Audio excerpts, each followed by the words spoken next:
Roll out. But you gotta do it for Dolly too.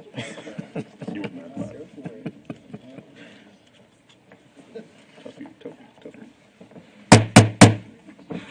I now call to order the City Council regular meeting August 27th, 2026 at 6:30 p.m. in the council chamber. An announcement of quorum at 6:36 p.m. We're going to start off with citizen comment. Has anyone signed up to speak? Oh, we do. I'm so sorry. I didn't try to skip over you, Mr. Griffin. We're going to do the pledge and every. What's Tropic Thunder? He ain't trying to be Lord. He's talking to the Lord. We're gonna do the pledge and invocation given by the last person to get their library card on council, Mr. Ken Griffin.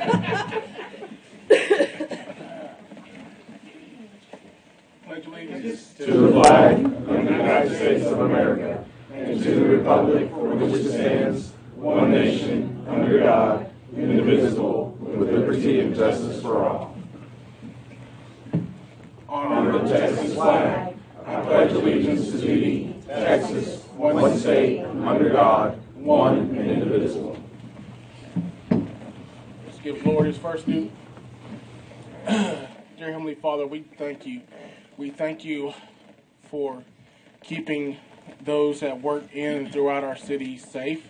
Thank you for keeping our first responders and those working in public works and in our parks safe. We ask, Lord, that you continue to put a hedge of protection over them as they carry out the daily tasks of their day-to-day work, Father. Continue to protect them, give them wisdom and guidance as they're doing their job in service of our citizens.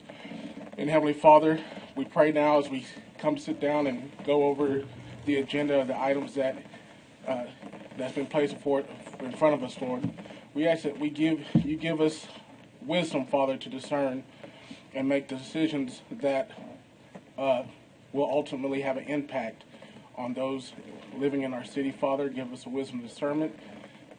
Let us come to our decisions from a spirit of peace and understanding and clarity. And we thank you for all these things. In Jesus, your precious name we pray. Amen. Amen.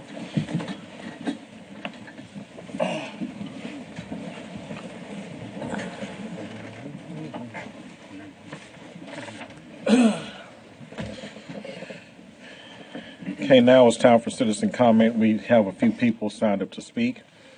The purpose of citizen comment is to give all interested citizens the right to express their views. Everyone desiring to speak should have signed the appropriate list in the foyer or emailed the city clerk prior to the posted time of this meeting.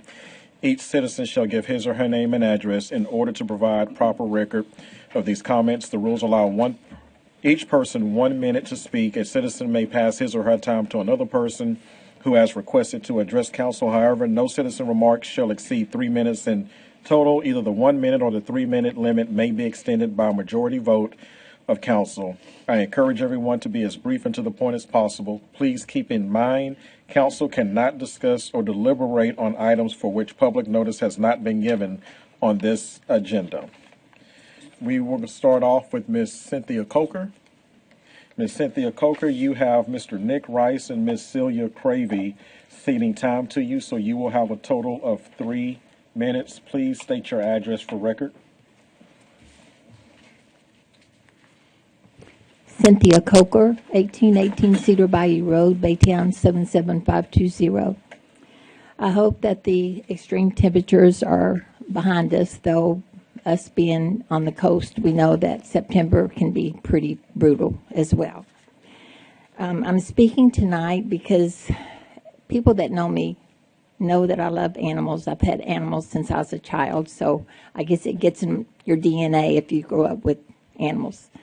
But I'm speaking to everyone because the high temperatures affect the most vulnerable in our community, which the elderly, children, and of course animals.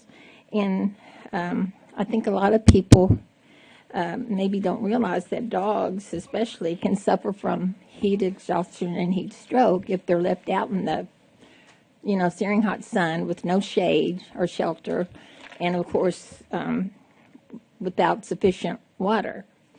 So even their little feet can get burned walking on hot sidewalks and pavement. So I just wanted to, just remind people to be cognizant of their animals in the heat and make sure they have plenty of water and some shelter from the heat. And I understand that people get busy with their activities, work. I know, been there, done that. I'm retired, so I have a little bit more time to think about these things. But it's just that I just wanted to take a moment to make sure that, people that do have the animals out in the backyard are just aware and take a few moments just to make sure that, their animals are well hydrated and have some shelter from the heat. And another thing I wanted to mention is that I wondered if maybe the city council could put in the water bills just maybe public service announcement type things to remind people of things like this in the summer months when it gets so hot here, maybe whether it be children in cars and animals outside, those kinds of things. And I also, a story my vet shared with me, which is not easy to hear, but someone had moved away, left a dog chained up in the backyard.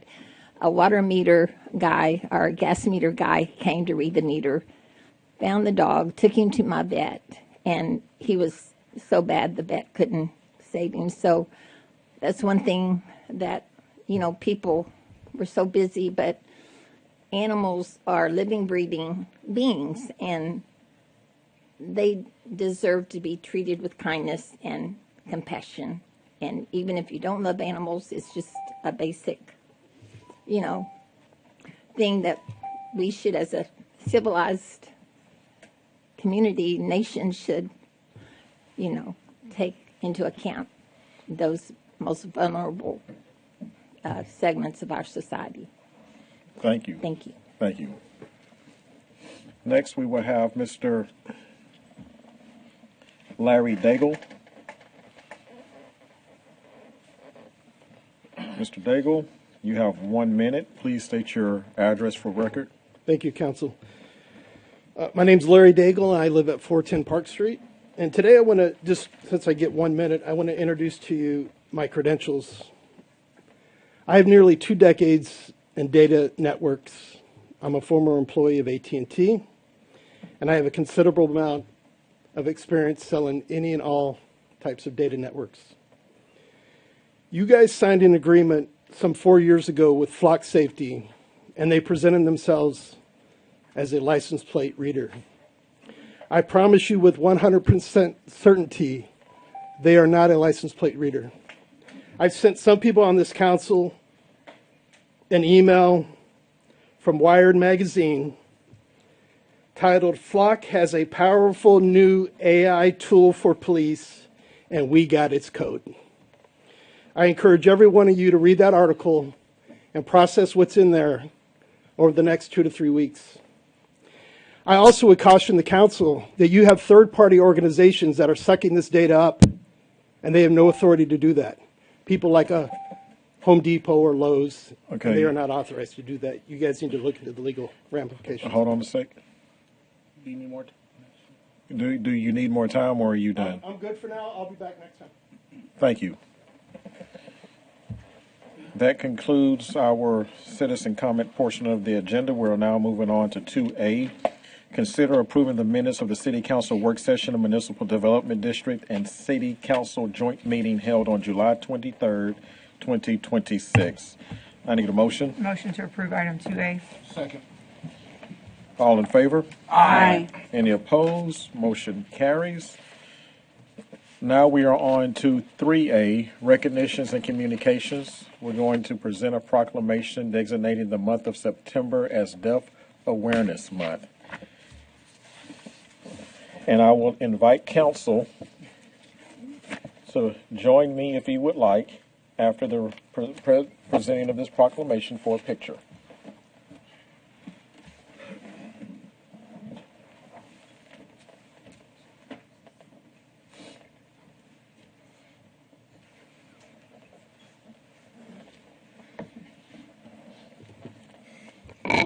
proclamation, City of Baytown for Deaf Awareness Month.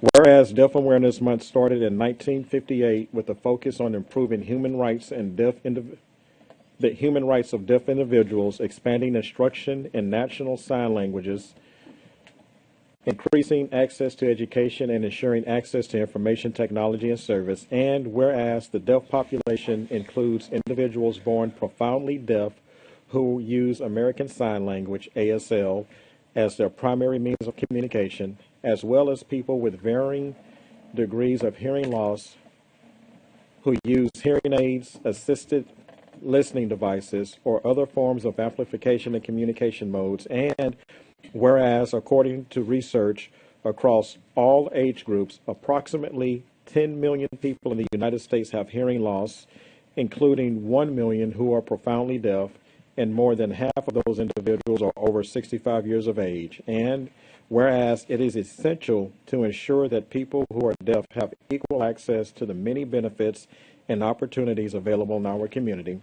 And whereas people who identify as deaf belong to a cultural and linguistic community with shared language, social norms, rules of behavior, and history, which continues to strengthen our commitment to supporting the deaf community. Now, therefore, I, Charles Johnson, Mayor of Baytown, do hereby proclaim September of 2026 as Deaf Awareness Month in the city of Baytown and encourage all individuals to recognize the importance of fostering understanding and ensuring equal access for all members of our community.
I love you, Sam. There you go. All right, here we go. Hang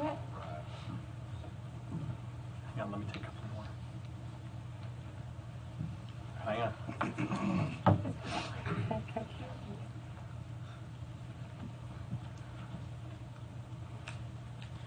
Okay. Perfect. Excellent. That's great. I'm Rhonda Richardson. This is Addie. Thank you so much. Yes, ma'am. Thank you. You want to appreciate you. Thank you. Appreciate you. Thank you. Thank you. Be a minute to get out of here.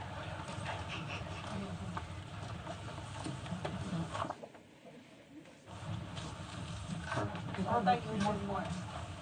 Don't you have two more?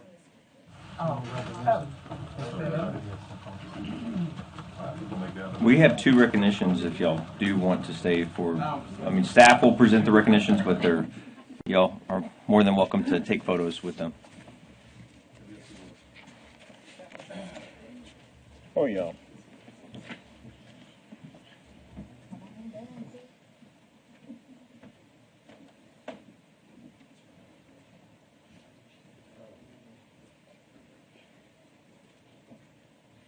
So 3B is recognize Liam Stanner of the Baytown Youth Summer Track Program as the 2026 Texas Amateur Athletic Foundation, TAAF, Summer Games Gold Medalist, Mr. I'll remember your name, Clifford Hatch. Well, good evening, Mayor and Council.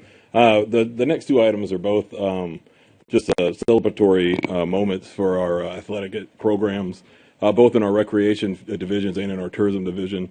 We're actually going to bring our athletic coordinator, David Johnson, up to say a couple words.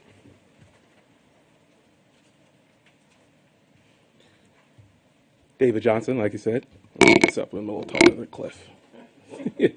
The annual Baytown Summer Track Program is just one example of the steps taken towards Baytown's Sports Tourism Initiative. Under the coaching from head track coach Ellsworth Baptiste, I'm going to ask him for him to stand. I know he doesn't want to. Over 110 athletes performed in 20 local track meets in the Texas Amateur Athletic Federation.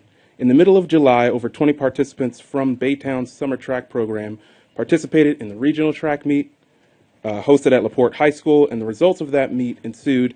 10 Baytown athletes qualified for the Texas Amateur Athletic Federation statewide track and field meet in Bryan, Texas. Liam Stainer, Liam can stand now. I know he doesn't want to, but he can stand now.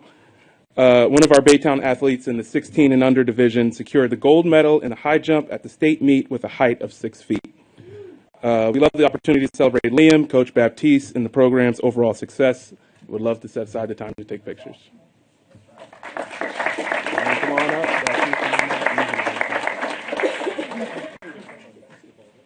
Yeah, I saw you thinking that 6 feet. Yeah. Yeah.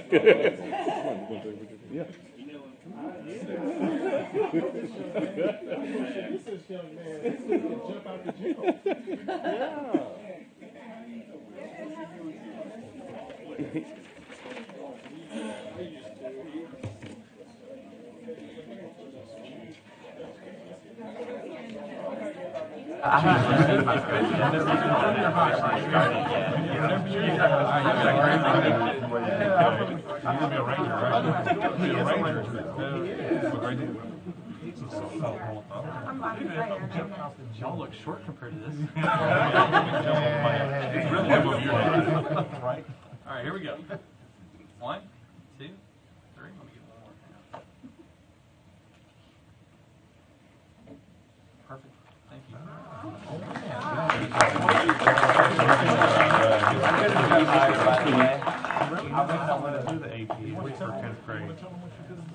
Oh, I know. 6 foot is not his PB, by the way. His personal best is 6'8", 6'8" So we took it easy on the rest of the kids at the state meet. Do you want to say anything?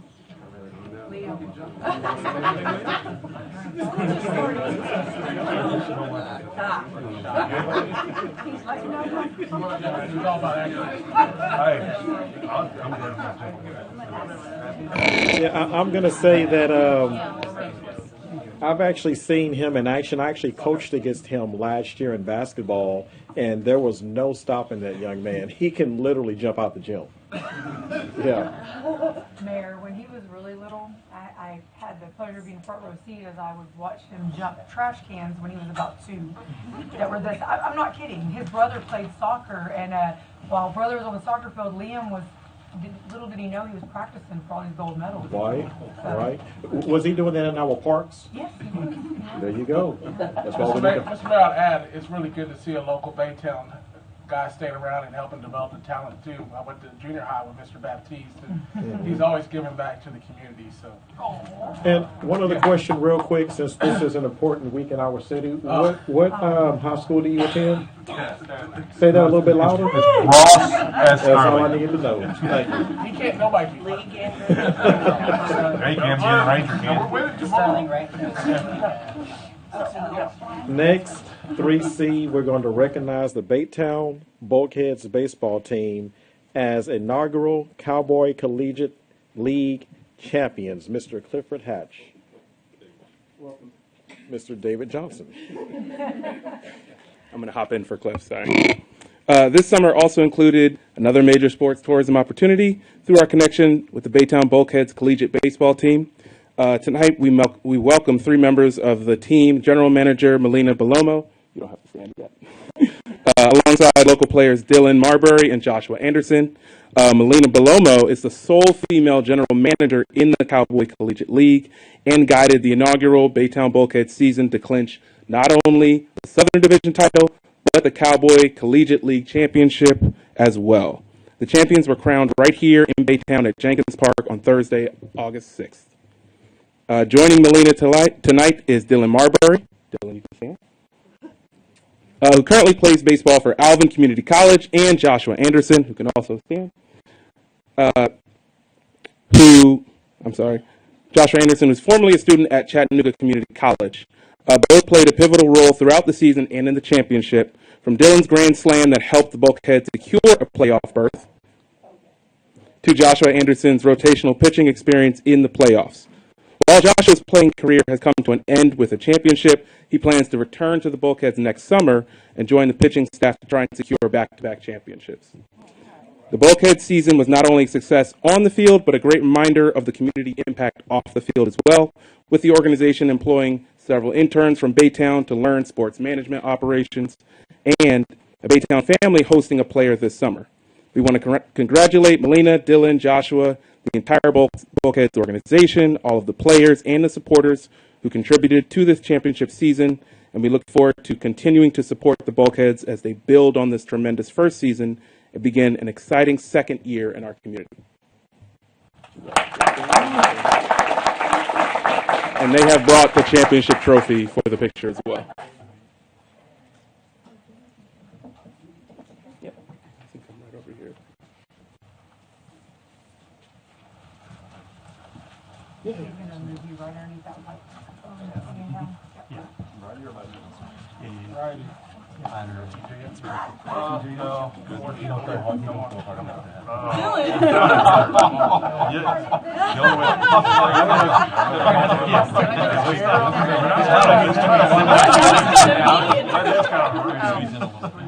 get in front of this guy.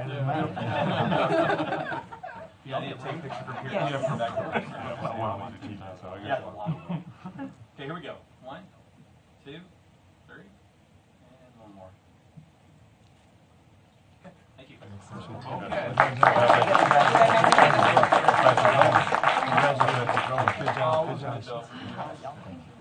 Congratulations. Congratulations.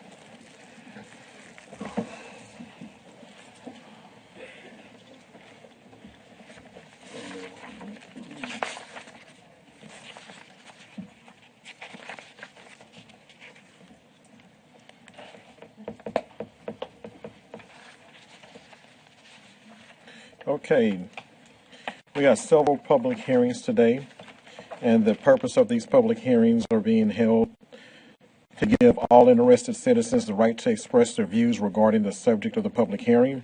Everyone desiring to be a part of today's hearing should have either signed the appropriate list in the foyer or emailed the city clerk prior to the posted time of this meeting.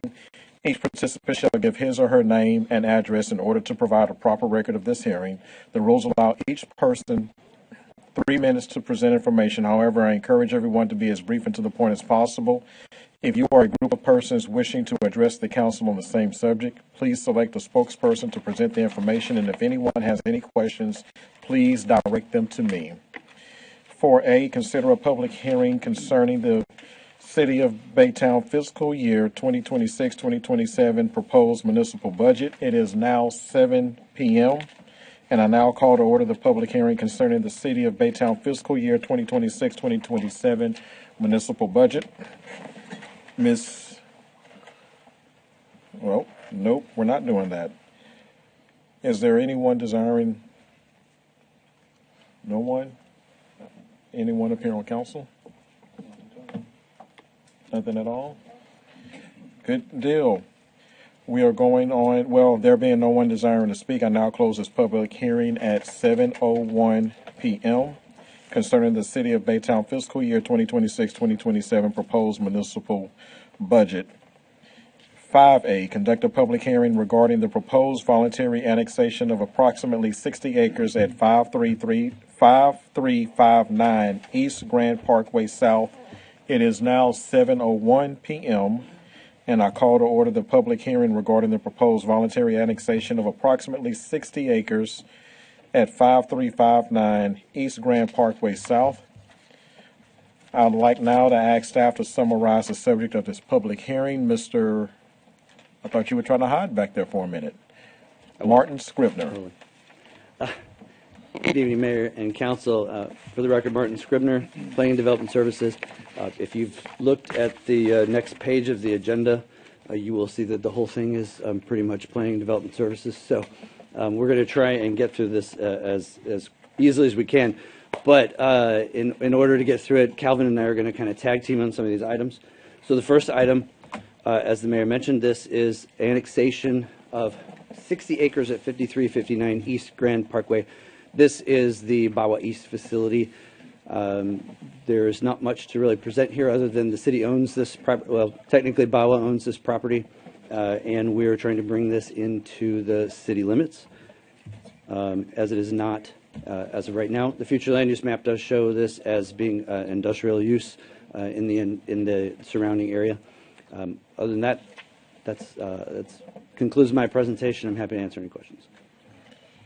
Any questions or comments?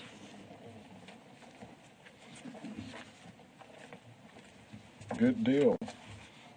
There being no one desiring to speak, I now close this public hearing at 7:03 p.m. regarding the proposed voluntary annexation of approximately 60 acres at 5359 East Grand Parkway South. 5B, conduct a public hearing concerning an amendment to the Baytown 2040 Comprehensive Plan to add text to the future land use plan and the future land use map. It is now 7:03 p.m. and I call to order this public hearing concerning an amendment to the Baytown 2040 Comprehensive Plan to add text to the future land use plan, or FLUP, and the future land use map, FLUM. I'd like now to ask staff to summarize the subject of this public hearing. Mr. Calvin Abram. Thank you, Mayor and City Council member. Calvin Abram, City of Planning and Development Services. What I'm here bringing before you today is an amendment to the City of Baytown 2040 Comprehensive Plan. It has been brought to our attention that state law may change and it may have some impacts on our extraterritorial jurisdiction area. So we're moving forward this amendment to our comp plan to allow us to have more flexibility when those changes come, because they may impact the ETJ area of municipalities. The 2040 comp plan, or a comp plan, the purpose of it is to guide development over the next 10 to 20 years for a municipality. So within that comp plan, what we are doing is we're asking to amend the future land use plan.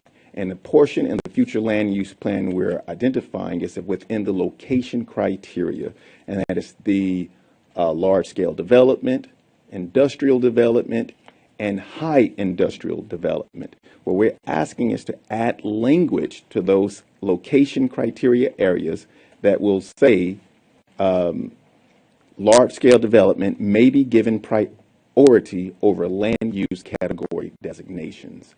And under the heavy industrial land use category designation, there's a paragraph. Within that paragraph, we're asking to add a sentence within that. And that sentence will say, if necessary, additional industrial district areas may be established within the City of Baytown's ETJ. In addition to the text and the comp plan for the future land use plan, we're also asking to add a third note to the future land use map. That third note will read, when making decisions in the ETJ, large-scale development shall be given priority. Why are we doing this? We're doing this to allow the city to have more flexibility and being able to better navigate changes that may come from a change in the Texas state law, in addition to recent trends in development within the city of Baytown. With that being said, the Planning and Zoning Commission recommended approval of these changes, and staff is also recommending approval of these changes. This concludes my presentation. If you have any questions, I'm here to answer. Questions or comments? Yes, ma'am. Thank you for all of y'all's work. You know, just when I thought I had seen every acronym known to man, now not only do you plan the city, but you flup and flum it, huh? I'm going to get you a plaque or something for your office. But anyways, good job on all of this. I know y'all work hard, and it is going to be a busy night for you guys with this agenda. So. Question, Mayor.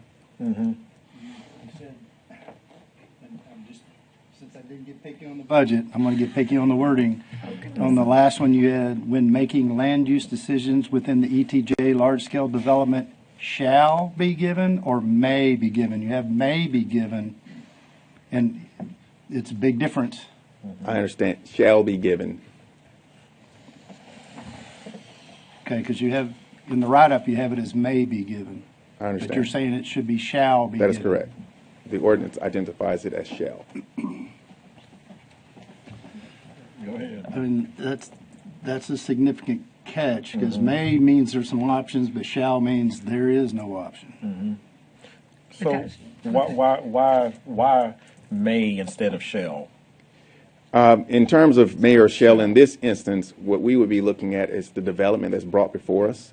So we just wanted to make certain that it was known that if a development of a larger scale nature was brought to our ETJ, we would consider it. So we were just trying to provide that confidence to potential developers within that area that we would take in consideration something that has a larger scale nature within our ETJ. And this is for, you said, high industrial and what else? Large scale development. Large scale development, so that could be residential development also? Well, that's typically general commercial. Mm-hmm. So that's the larger scale nature. And judging from this map, where is most of our ETJ now? Is it north of I-10? Mm-hmm.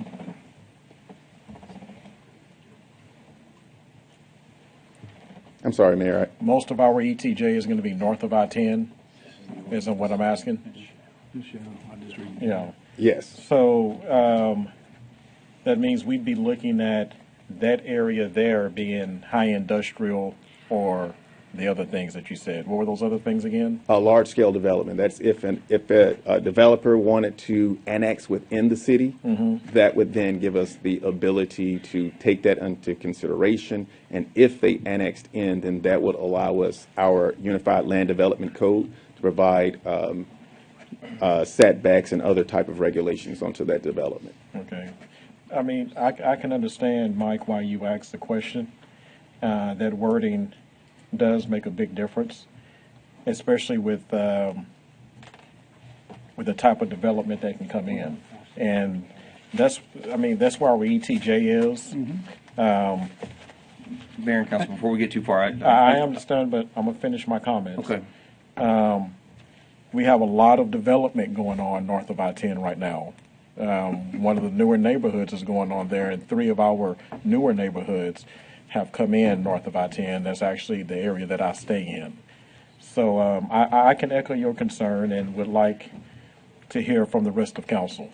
And Mayor, my comment was, I was reading the information that was provided. The ordinance actually has, and my colleague pointed out, actually has shall, but in one part of the presentation it says may, and then the ordinance says shall. I just wanted to make sure we were clear as to, is it may or shall, and he's clarified, and the ordinance itself has shall. So I'm good with it. I've just saw a little disparity there and just wanted to be clear what we were talking about. Yeah, I think I'm good with the reasoning. I think it's a good catch, but since you brought it, I think that for the sake of everyone that's going to see this, that it's understood what's actually going on and why you questioned what you questioned. Yeah. You know.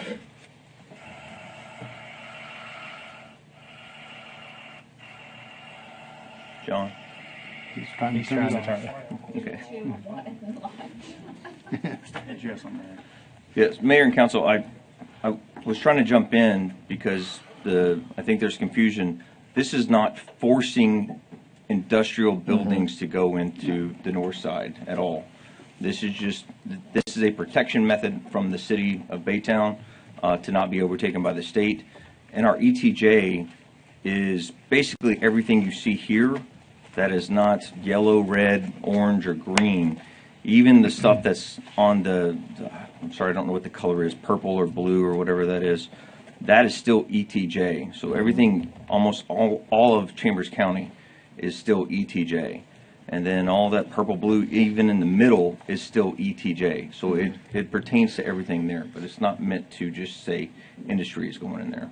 So that means that we can still get residential in those areas if needed. Yes, sir. Yeah, I mean, looking at the ordinance itself, it's the text of it is in 5C, but where it says when making decisions within the ETJ, large-scale development shall be given priority, that's not the only line. There's other stipulations there. So it says it should be like light industrial, heavy industrial should be located along an arterial roadway or freeway. Some uses may need direct rail service. Should not be located within 1,000 feet of residential uses. On the heavy side, light is within 400 feet. So there's going to be other restrictions in place that keep it from being right on top of existing residential. Anyone else?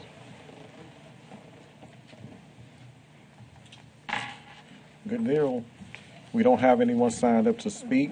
So we're going to close this public hearing at 7:13 p.m. concerning the amendment to the 2040 comprehensive plan to add text to the future land use plan and the future land use map. On to 5C, consider an ordinance authorizing a request to amend the notes included in the future land use map and the text within the location criteria of the future land use plan's large-scale development, light industrial and heavy industrial language. I need a motion. Second. All in favor? Aye. Any opposed? Motion carries. On to 5D, conduct a first public hearing regarding the proposed limited purpose annexation through a strategic partnership agreement for approximately 78.952 acres of land in the city's ETJ, generally located east of North Main Street, west of Hayden Road, and approximately 2,500 feet north of East Wallaceville Road. It is now 7:14 p.m. and I call to order the first public hearing regarding the proposed limited purpose annexation through a strategic partnership agreement for approximately 78.952 acres of land in the city's ETJ, generally located east of North Main Street, west of Hayden Road, and approximately 2,500 feet north of East Wallaceville Road. I'm now going to ask that staff summarize the subject of this public hearing. Mr. Calvin Abram. Thank you again, Mayor, City Council. This is being brought before you because this was ultimately a part of a larger tract of the Friendwood development. This tract was approximately 306 acres. However, we didn't properly notice the original annexation correctly. Therefore, we broke the annexation up into two phases, Phase 1 and Phase 2. What you have before you is Phase 2.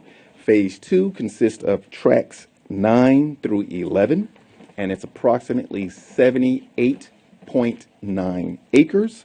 And as our mayor has identified, this tract of land is east of North Main Street, north of East Wallaceville Road, and west of Hatton Road. The slide that you see in front of you is phases 1 and 2. Phase 2 would be the west or the left. Phase 1 would be the west, the left. That is the larger tract that we didn't necessarily notice correctly. Therefore, the Phase 2 portion is what was being brought before you today. What you see in the hash is the portion that we are asking to be annexed the public hearing 1 and 2 that's being brought before you today. With that being said, this concludes my presentation. This is in essence the phase 2 or the second portion of a revision what we'll talk about later. This concludes my presentation. If you have any questions, I'm here to answer them. Any questions or comments? None. We don't have anyone signed up to speak. So I now close this public hearing at 7:16 p.m. regarding the proposed limited purpose annexation through a strategic partnership agreement of approximately 78.952 acres of land in the city's ETJ, generally located east of North Main Street, west of Hayden Road, and approximately 2,500 feet north of East Wallaceville Road. 5E, conduct a second public hearing regarding the proposed limited purpose annexation through a strategic partnership agreement for approximately 78.952 acres of land in the city's extraterritorial, jurisdiction, generally located east of North Main Street, west of Hayden Road, and approximately 2,500 feet north of East Wallaceville Road. It is now 7:17 p.m., and I call to order the second public hearing regarding the proposed limited purpose annexation through the strategic partnership agreement of approximately 78.952 acres of land in the city's ETJ, generally located east of North Main Street, west of Hayden Road, and approximately 2,500 feet north of East Wallaceville Road. I'm going to ask staff again to summarize the subject of this public hearing. Mr. Abram. Thank you, Mayor, City Councilman. I will make the same presentation that I just made. So that concludes my presentation. I'm here to answer any questions. Any questions or comments? If not, I now close this public hearing at 7:18 p.m. regarding the proposed limited purpose annexation through a strategic partnership agreement for approximately 78.952 acres of land in the city's ETJ, generally located east of North Main Street and west of Hayden Road, and approximately 2,500 feet north of East Wallaceville Road. 5F, consider an ordinance repealing and replacing ordinance number 16,514 to call the first reading of the proposed limited purpose annexation of approximately 278.021 acres located generally east of Garth Road, west of North Main Street, and north of East Wallaceville Road, and ratifying previous actions taken in regard to the limited purpose annexation. I need a motion. Motion to approve 5F. Second. All in favor? Aye. Any opposed? Motion carries. 5G, conduct a public hearing concerning a request to amend the official zoning map by rezoning approximately 11 acres of land located south of East Interstate Highway 10 and east of Sholander Road at 8,000 East Interstate Highway 10 from freeway commercial zoning district to a light industrial zoning district. It is now 7:19 p.m. and I call to order this public hearing concerning a request to amend the official zoning map by rezoning approximately 11 acres of land located south of East Interstate Highway 10 and east of Sholander Road at 8,000 East Interstate Highway 10 from the freeway commercial zoning district to a light industrial zoning district. Now I'm going to ask staff to summarize the subject of this public hearing. Mr. Scribner. Thank you, Mayor. As mentioned, this is an 11-acre parcel on East Interstate 10. This is at 8,000 East Interstate 10, and as you can see, the property currently is zoned freeway commercial, and the applicant is requesting a rezone to light industrial for this property to make way for some smaller warehouses. Here's the proposed zoning. This is, you can see that the hatched area is gray, which is our light industrial. You can see that the area surrounding that is the orange, which is a freeway commercial. You see a little bit of red on the corner of Sholander and Needlepoint that is general commercial. All along the rest of Needlepoint Road is a suburban residential, which is a quarter-acre lot. As well as you can see, on the west side of Sholander, there is a current property that is zoned industrial. And also to the east of this property, you can kind of see the corner of it there, is also some light industrial property there as well. The future land use map does show this property as large-scale commercial over the foreseeable future. as you can see, surrounded by large-scale commercial. And then again, you can kind of see those other areas that are residential and the purple that's in light industrial. Just to show you what the property looks like, this is the property facing south along Showlander. This is facing north along Showlander towards the interstate. This is facing west along I-10. And this is facing east along I-10. So you can see that the property is vacant at the moment. So you can see what is allowed by light industrial designation. You see the land use table on the screen right now. You see everything that's boxed in red. That is our light industrial category. You'll see that there are a few things like contractor shop, equipment sales, micro manufacturing, supply house. You will see excavation, warehouse and freight, some recycling centers that are limited, and other waste-related uses. You will also see that if this is zoned to light industrial, there are some district buffer yard standards that will buffer it from other districts. And this is the site plan that was given to us by the applicant. Remember, I'm showing this to you tonight as a sort of illustrative purpose because they're rezoning to a straight light industrial zone. We can't necessarily hold them to this, but we wanted everybody to get an idea of what it was they were planning to do with the property. So this went to the Planning and Zoning Commission on July 21st. It did receive a 7-0 vote recommending denial of this application, as well as staff recommended denial.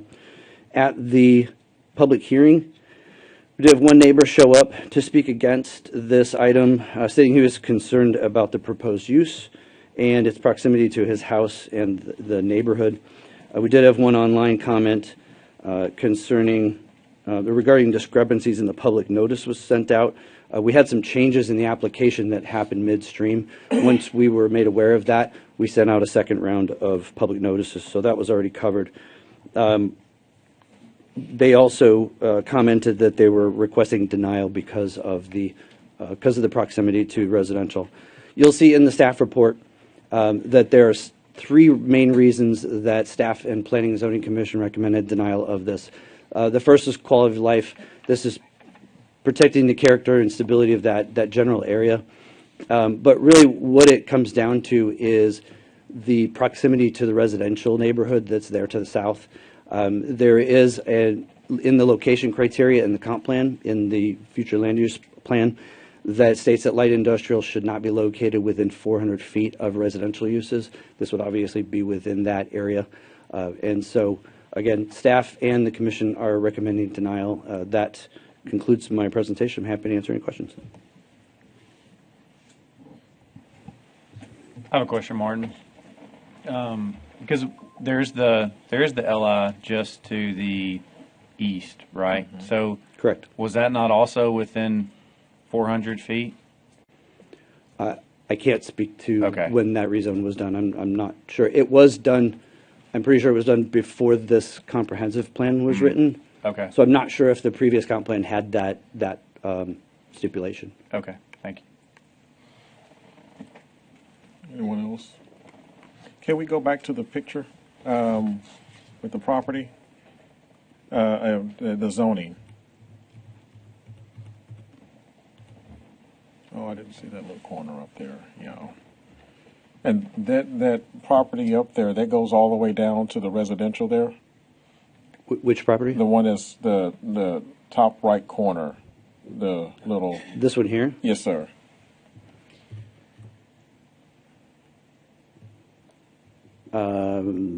I believe there was an existing use that was there, and I don't know how long that use has been there. I don't think it's part of the other use. Yeah.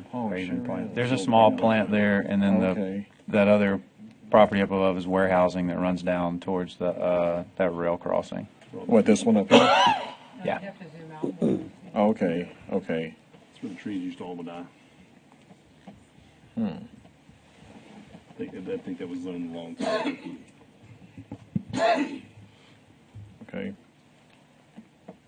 All right, any other questions or comments? I got a question. Martin, it says subject property here, but can you flip the other one that shows the gray?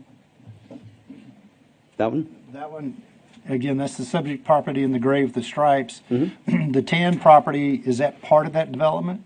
Or is that separate property? It is separate property. The original request, and this is what kind of threw everybody for a loop a while back, the original request was for that entire 25 or 26 acres. When they came back to Planning and Zoning Commission, they said they were reducing it to this 11 acres instead. Okay, and now show me the proposed plan. Yeah, so that, it looks like the top portion is the 11 acres, and then they're going to put the, I guess it's the detention pond and everything else towards the residential side? Yes. So is that their Again- property, or they just wanting that, again, I'm confused, are they going to develop the whole parcel, or just the 11 acres? So the rezone concerns this 11 acres. Yes.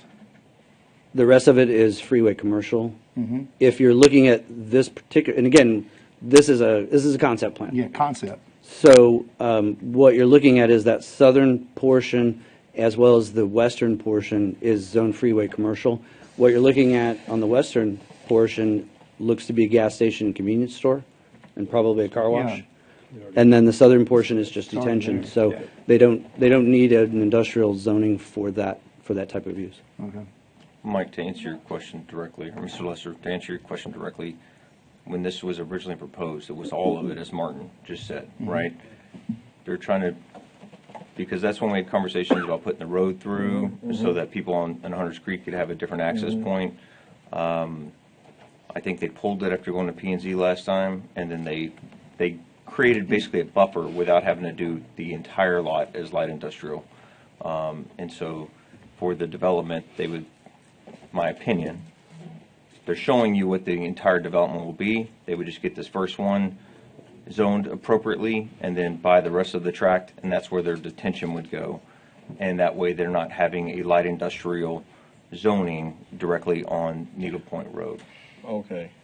So they don't own that part of the property just yet? Not yet. Not yet. Right, but Okay. it's part of the overall development here, because staff was working with them to try to get a road on the eastern portion that you see on here, because one of the major complaints that I get still is everybody that lives on Needle Point, there's only one way out of that entire neighborhood. Yep.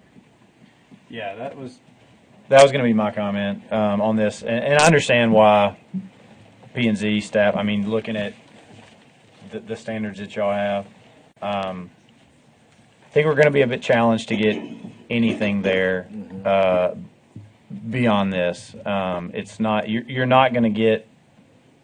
I mean, you're not going to get shopping centers and things of that nature because we know that that's how retail studies where they want to build. They draw a radius, and I mean, if you draw a radius around this lot, I mean, you have those houses to the south, but the whole north is Chevron Phillips and open land. There's just not enough residents in the radius around here to justify commercial going here.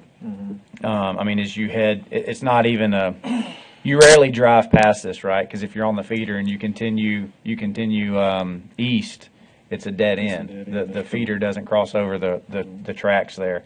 And so there's very few, the vehicle counts are bad, which is another thing that retail is going to look at. So, I mean, in some cases we had this, the property down, it was a small warehouse down on 99 that, we voted down.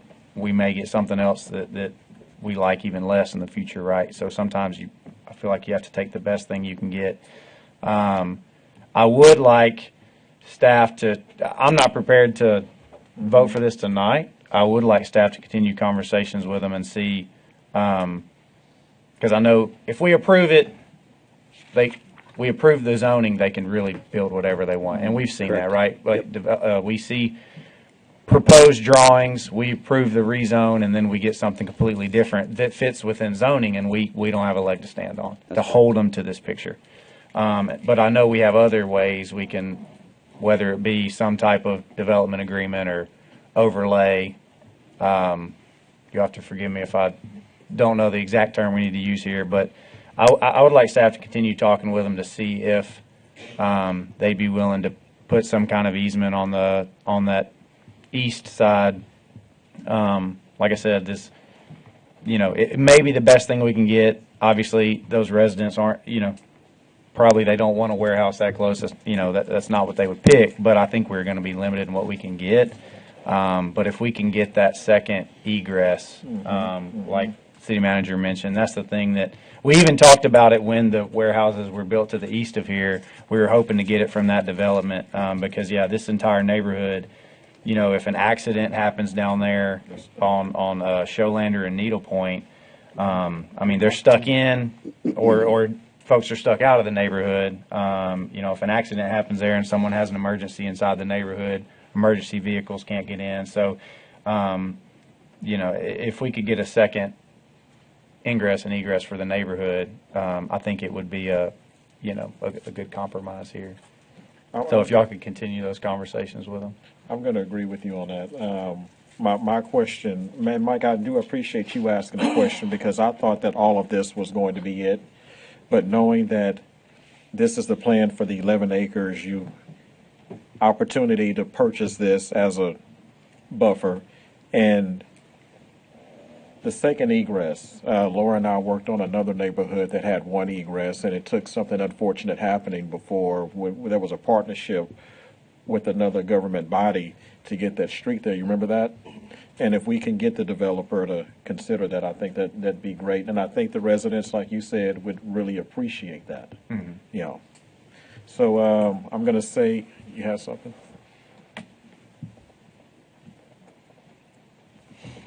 What was the overall feedback from planning and zoning when it came to this? What was their reserves? It really was mostly about that residential neighborhood to the south and putting something of this nature that close to it. The Planning and Zoning Commission has also had extensive conversations about warehouses along I-10 and just the visual that creates. So that it's always an ongoing concern for that body as well. I think comment Councilmember Powell's comments. If you've been around for a while, we've seen how many applications for this property, and it has been a challenge, no doubt. So we, as staff looked at this, as Planning and Zoning Commission looked at it, as we looked at the criteria in the comp plan, that just the direction it took everybody. Okay. Well, you want to make a motion?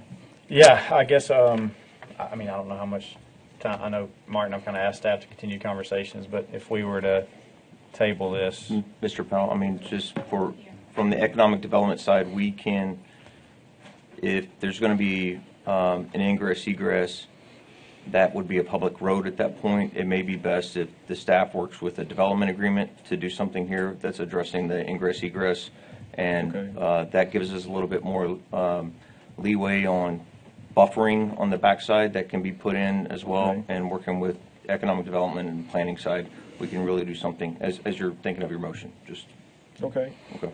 Would an alteration to this go through planning and zoning before it comes back to us? Because they need to see this as well. Whatever goes back, I think they need to see that and weigh in on that as well. If there's a substantial use in the plan itself, like in the uses and things like that, I would tend to agree with you. In this case, if it's about that roadway, I don't know that it warrants taking it back through that process, especially if it's through a development agreement. Planning and Zoning Commission doesn't have any involvement in that. So. But if they came back and said we need to change the whole site plan and do some different uses, then absolutely we would take it back. Good deal. Mayor, just one question. Yes, ma'am. Sorry. A clarification. The 11 acres encompasses just where the development is, or does that include the pond, the detention pond? No. Just the site plan of the warehouse? Yeah, they're going to end up needing that because with all the, there's a ratio that they have to put for the pond for any Oh, yeah. any That's already there. impervious they take out. You I have to put, any pervious. So they're going to need to use that land just to build a pond. Period. Understand. Yeah, you can see here there's the existing gas station in the corner, and then this is that area that they're proposing in the concept plan as detention and basically open space. And I think providing road is a good neighbor gesture also to help out a little bit to that. But yeah, that pond's gonna be bigger than that. Yeah, and Mayor, that's kind of what I was trying to point out. If you look at what's on the screen now, the closest point there is roughly maybe a little less than 300 feet. 400 foot is the key. So they're a little short, but if we got a development agreement that allowed us to have an egress, a road, and maybe some additional buffering trees and stuff right along Needle Point to kind of block the view, we might be able to work something out. I mean, if it was just a little bit wider, they'd be able to do it, or they'd be within that 400 foot. The widest point down here, I think, is 400 foot. It's just this could be the corner. Yeah, roughly, but that western corner there is less than the 400. But it's, again, if we get a roadway out of it with some additional screening, it might be a little more palatable to the neighborhood as well, because then they have a second egress, a little additional, something. So I agree with my colleague. It's kind of tonight I'm not willing to support it, but I'd like to see some additional discussion and see if we can work something that's a little more palatable and a little bit more concrete as far as as you indicate. We see nice pictures all the time, and it just doesn't come to fruition. So, as a heads up, I think as Mr. Reynolds mentioned, possibly of a development agreement to handle that roadway, the possible dedication of a roadway. If there's any changes that affect the zoning, such as additional buffering, things like that, we may have to take them through a different process and start over. So if you don't see it come back, that's probably what happened at that point. Yeah. Yes, sir. Did we close the public hearing? Yeah, we're still in public hearing, so yeah. Oh, yeah, we are. You'll do it on the next one. Okay, yeah. Anyone else desiring to speak? Good deal. There being no one else desiring, to speak, I'll close this public hearing at 7:39 p.m. concerning the request to amend the official zoning map by rezoning approximately 11 acres of land located south of East Interstate Highway 10 and east of Sholander Road at 8,000 East Interstate Highway 10 from freeway commercial zoning district to light industrial zoning district. Now we are on to H. Consider an ordinance authorizing a request to amend the official zoning map to rezone approximately 11 acres of land located on the south side of Interstate Highway 10, east of Sholander Road at 8,000 East Interstate Highway 10 from the freeway commercial zoning district to a light industrial zoning district. I need a motion. Question here, do we need a motion? I mean, if we don't take action tonight, what would... I mean, I think there's a consensus for staff to continue talking with them, so, I mean, do you need a motion for that, or? I have general direction on that. If y'all don't take any action right now, I have general direction. It's been set on the record. Okay. So we don't have to table it or anything. You just take no action. If you were to take a vote and it failed, then you do have your procedural. Yeah, got you. Well, yeah, we're not going to take any action on this item. Sounds good. that way they can bring it back soon. And then, whenever, Whenever they're ready. Okay, I, the applicant has withdrawn the application, so no action is needed at this time on I. Same thing with J, the applicant has withdrawn their application, no action is needed at this time, so we're going on to K. Conduct a public hearing concerning a request to approve a special use permit on approximately 31.124 acres located at 10108 Old Needle Point Road to allow for the development of a multifamily apartment dwellings to be designed as standalone rental apartment units within the Freeway Commercial Zoning District. It is now 7:41 p.m. and I call to order this public hearing concerning a request to approve a special use permit on approximately 31.124 acres of land located at 10108 Old Needle Point Road to allow for the development of multifamily apartment dwellings to be designed as standalone rental apartment units within the Freeway Commercial Zoning District. Now I'm going to ask staff to summarize the subject of this public hearing. Mr. Scribner. Thank you, Mayor. This one's going to get a little bit confusing, so I want to make sure that everybody is following me on this one. So the location, again, is just on Old Needle Point Road. This is part of Chambers Commons development. This is just south of the new apartment complex that's right there at Cedar Crossing Street and Chambers Commons Drive. The confusing part is why this is in front of you. So this is in the freeway commercial zone, which does allow for apartments. The development that is being proposed is not strictly apartments. It doesn't match the definition of apartments that's in our code. So that said, again, apartments are already, just your straight garden apartments are already allowed by right. So this is this would include some actual garden apartments, but also some other types of residential units, such as some quads, some duplexes, and I believe there's some single cottages with that as well. If you're familiar with the newer development that's like this, it's over on Hunt Road.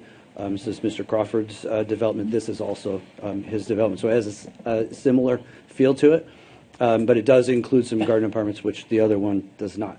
So in order to make sure that this kind of fit the mold of what the code is calling for here, we felt that the special use permit was the best way to go. This also would allow for some conditions as part of that.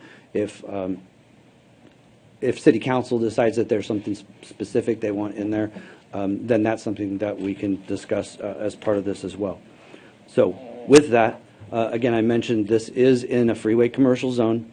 The area around it is freeway commercial, except for those couple of green areas there that are open space recreation. One of those is I believe there's an easement there for other stuff. You'll see that the red is general commercial, the purple is industrial. As we look at the future land use map, it does call for large-scale commercial, but this is also one of those deals where we talk about those like location criteria that are part of the comprehensive plan. In the comprehensive plan, it calls for if you can meet certain criteria, then you can put apartments in this area. This does meet those criteria. You can see that the area here is vacant at the moment. This is facing southwest on Old Needle Point. This is facing south on Old Needle Point. As you can see, again, vacant with a couple of, looks like there's a house behind and another structure on the other side. And that's our new lift station there. And a lift station. There you go. So again, this is just showing the consolidated land use table, showing that it says apartment dwellings are allowed by right in freeway commercial. So again, if the applicant wanted to just put in apartments, he could do that. What he's asking for is something that has more variety than that, and is something that we think is worthwhile of that property. This is the concept plan. So again, now that we're talking about a special use permit, we can actually say we want the final product to look, what we usually say is that we want it to look substantially similar to this. That way it gives us a little bit of flexibility, gives the applicant a little bit of flexibility, as long as it looks like this. As you can see, north is kind of pointing to the right, and you see that there is a mixture of different types of homes. There's some studio homes, some one-bedroom homes, two-bedroom, three-bedroom, and these are all in different configurations. As some of them are singles, duplexes, quads. Are there any sixes in this one, Tim? Some sixplexes as well, and then you'll see the two large yellow ones, which are more of a kind of standard three-story apartment building type. There's the renderings that our applicant has submitted as part of his package.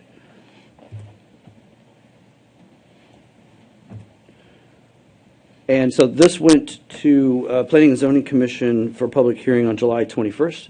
We did have a 7-0 vote in favor of approval of the special use permit. Staff is also in favor of the special use permit. No one showed up to argue for or against this proposal at the public hearing. We did have one online comment just kind of generally opposing more apartments, citing some security and privacy concerns. We do have 8 conditions as part of the staff report.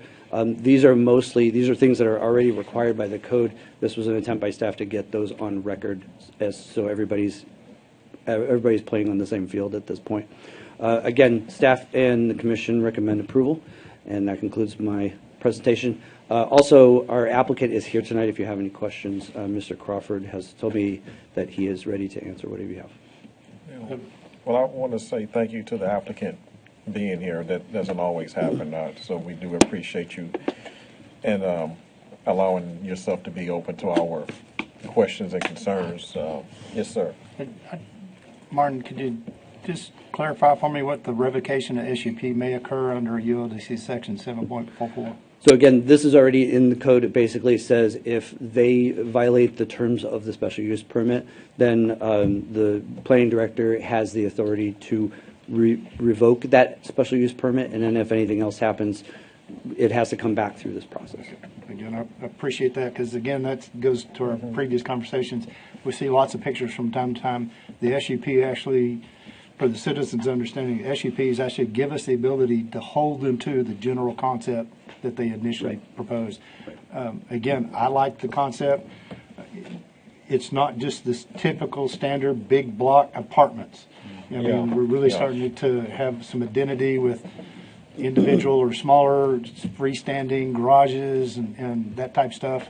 I truly like that feel that it's given. It's just not the big block, and it's market value, correct? That's correct. Okay, I'm good to go. And it has a senior section. And Chief, correct me if I'm wrong, but we don't have seniors throwing parties, do we? Yeah, wait a minute. We got Hollywood. We got Hollywood. That in some Florida communities. I know. One of the other items it's probably worth pointing out, I know the applicant pointed this out at the public hearing, is that along that western edge there, he is committed to putting only 1-story structures in that. Is that correct, Tim? So where that abuts other potential residential properties, those would be 1-story buildings, so they're not kind of peering over the fence into other people's backyards. Nice. Yeah, that was gonna be. I heard from residents that are in that carved out piece there, right? And I understand their concerns when you hear an apartment's going to be built behind you. I mean, there's some concern there for the privacy things like you mentioned. But when I saw the rendering, I appreciate that. Yeah, it's not only are they single story, they're also. I mean, there's a road there between. There's going to be some buffer. You didn't put backyards right up against each other with the existing residents. So I don't have any concerns. I think the product on Hunt Road, it looks very nice. It seems to be doing well, so I'm excited to have more of this. Like you mentioned, the variety. You know, when we did a housing study several years back, that was one of the findings. We just needed more variety, not another 3-story large scale apartment, but some variety, and this meets that demand. So happy to see it. Yeah, so this is very similar to the Hunt property that you did over there in our district, and I appreciate your staff out there, the construction manager. They really worked with the residents around there when there were some issues with the drainage and how y'all was doing y'all's drainage pond. Y'all were really quick to get out there, fix that, correct the other people's fences, move the trees that were kind of, when you kind of dug it out, kind of undermined some of theirs, but y'all were really quick to work with those. And they had not a lot of complaint. Initially they were concerned, but a lot of their concerns went away when there's a nice pond behind them. Y'all worked with them really well, so I appreciate y'all working with them. And it's similar to developments I did, worked with in Austin, and where you're doing the mixed use, multifamily. It's more communal. A lot of that's kind of going away from the big houses, more to you see the same thing over on 96 and 146 down in Kemah. They're doing a similar project where it's apartments plus it's a lot of townhomes or duplexes, as you want to call them, with a single family. So that's kind of where a lot of seeing where development's going towards. Of course, we'd always love to have the big lots, but I think we're getting to that point where it's just not affordable like it used to be. So I'm glad to see some development like this coming. Not, like you said, not just a big 3-story apartment, 4-story apartment, other things. And I appreciate you working with, considering your neighbors. So, and I appreciate you considering your neighbors when you were doing that Hunt project. So thank you very much. Anyone else? Good deal. I now close this public hearing at 7:51 p.m. concerning a request to approve a special use permit on approximately 31.124 acres located at 10108 Old Needle Point Road to allow for the development of a multifamily apartment dwellings to be designed as standalone rental apartment units within the Freeway Commercial Zoning District. On to 5K.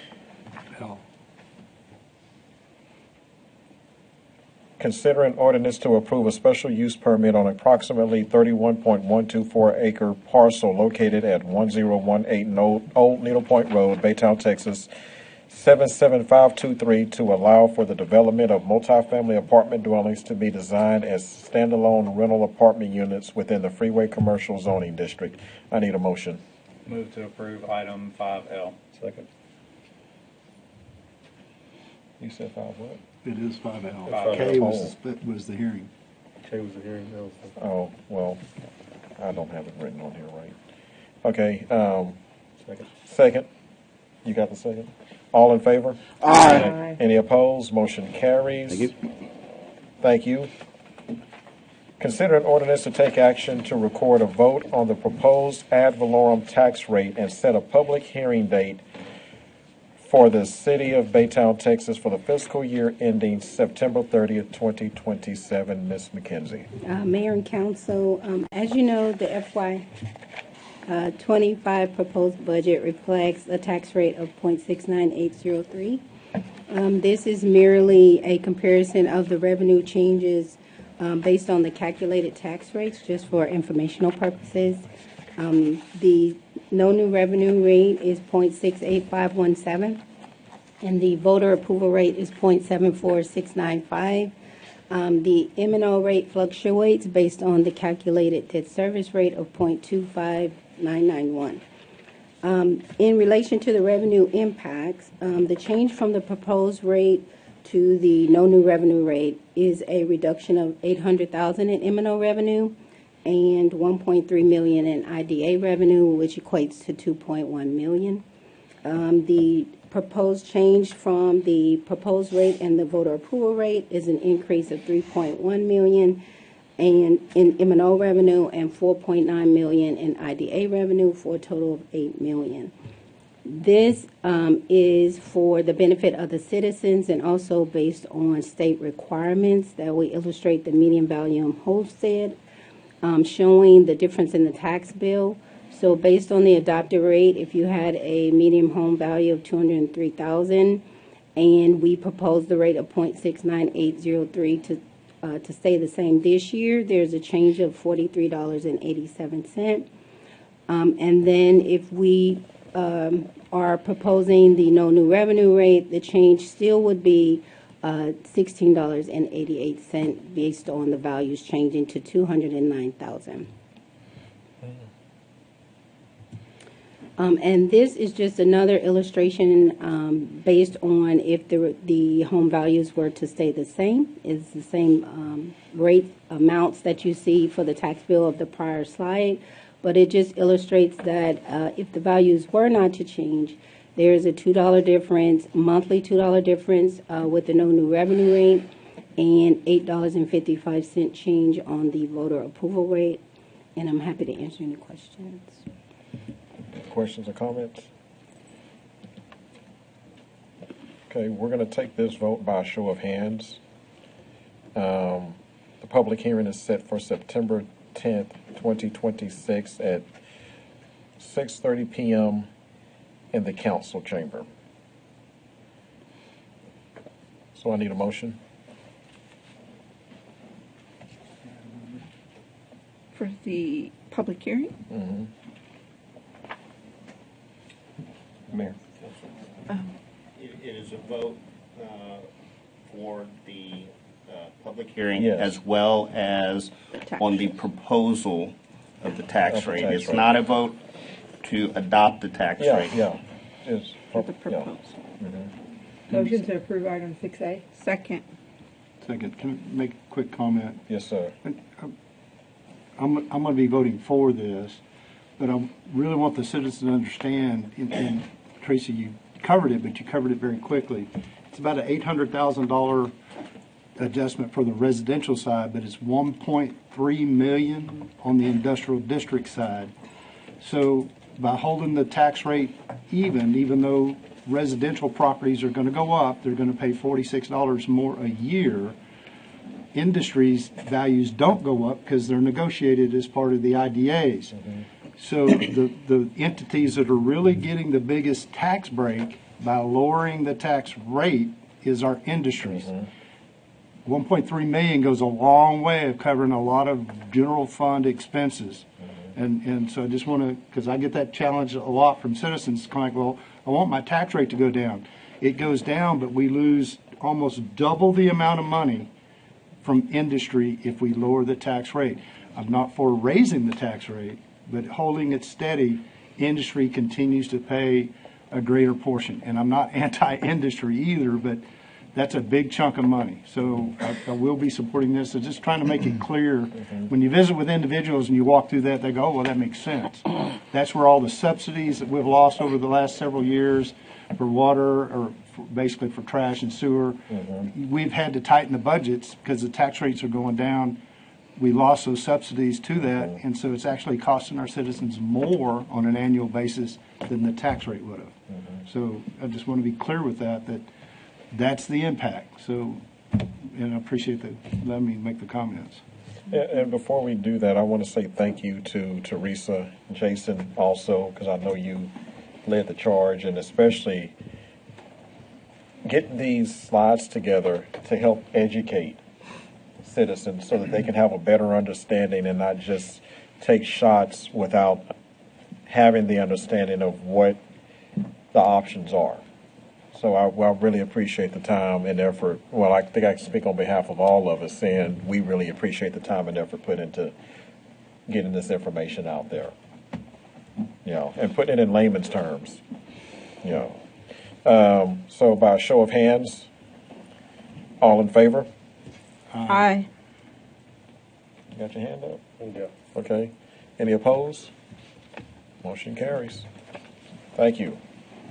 We are on to 6B, consider an ordinance for the purchase and installation of a Sona interactive play and dance arch with turf floor from Craftsman through the Texas Local Government Purchasing Cooperative by Board number 781-25 for Lakewood Park. Mr. Clifford Hatch. All right, good evening again. This item is to consider ordinance to purchase the Sona Arc. The Sona Arc is actually a cool piece of playground equipment, unlike anything we have currently in our inventory. It's a STEM-based educational piece that will allow children or adults of all ages to learn as they play. It was an initiative that was set forth by ExxonMobil. The purchase price will be offset by a $50,000 grant, again from ExxonMobil, for the piece of equipment. So, but with that, here to answer any questions. I don't have a question, but I'll make a comment. I just want to thank you, Cliff Hatch, for doing all you can to make this happen for a lot of people in Lakewood. Have been waiting for this dog park to happen, so we appreciate that. This sounds like a cool piece of equipment people can interact with, so I appreciate y'all putting y'all's creative abilities, and also thank you to ExxonMobil for contributing the funding to help get this across the line. So. Kudos to you and your staff and ExxonMobil.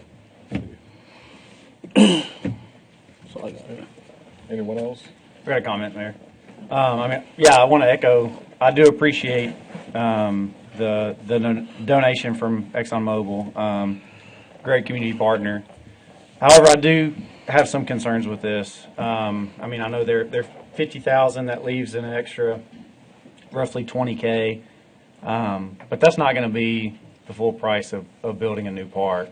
And I know we've had a lot of conversations recently.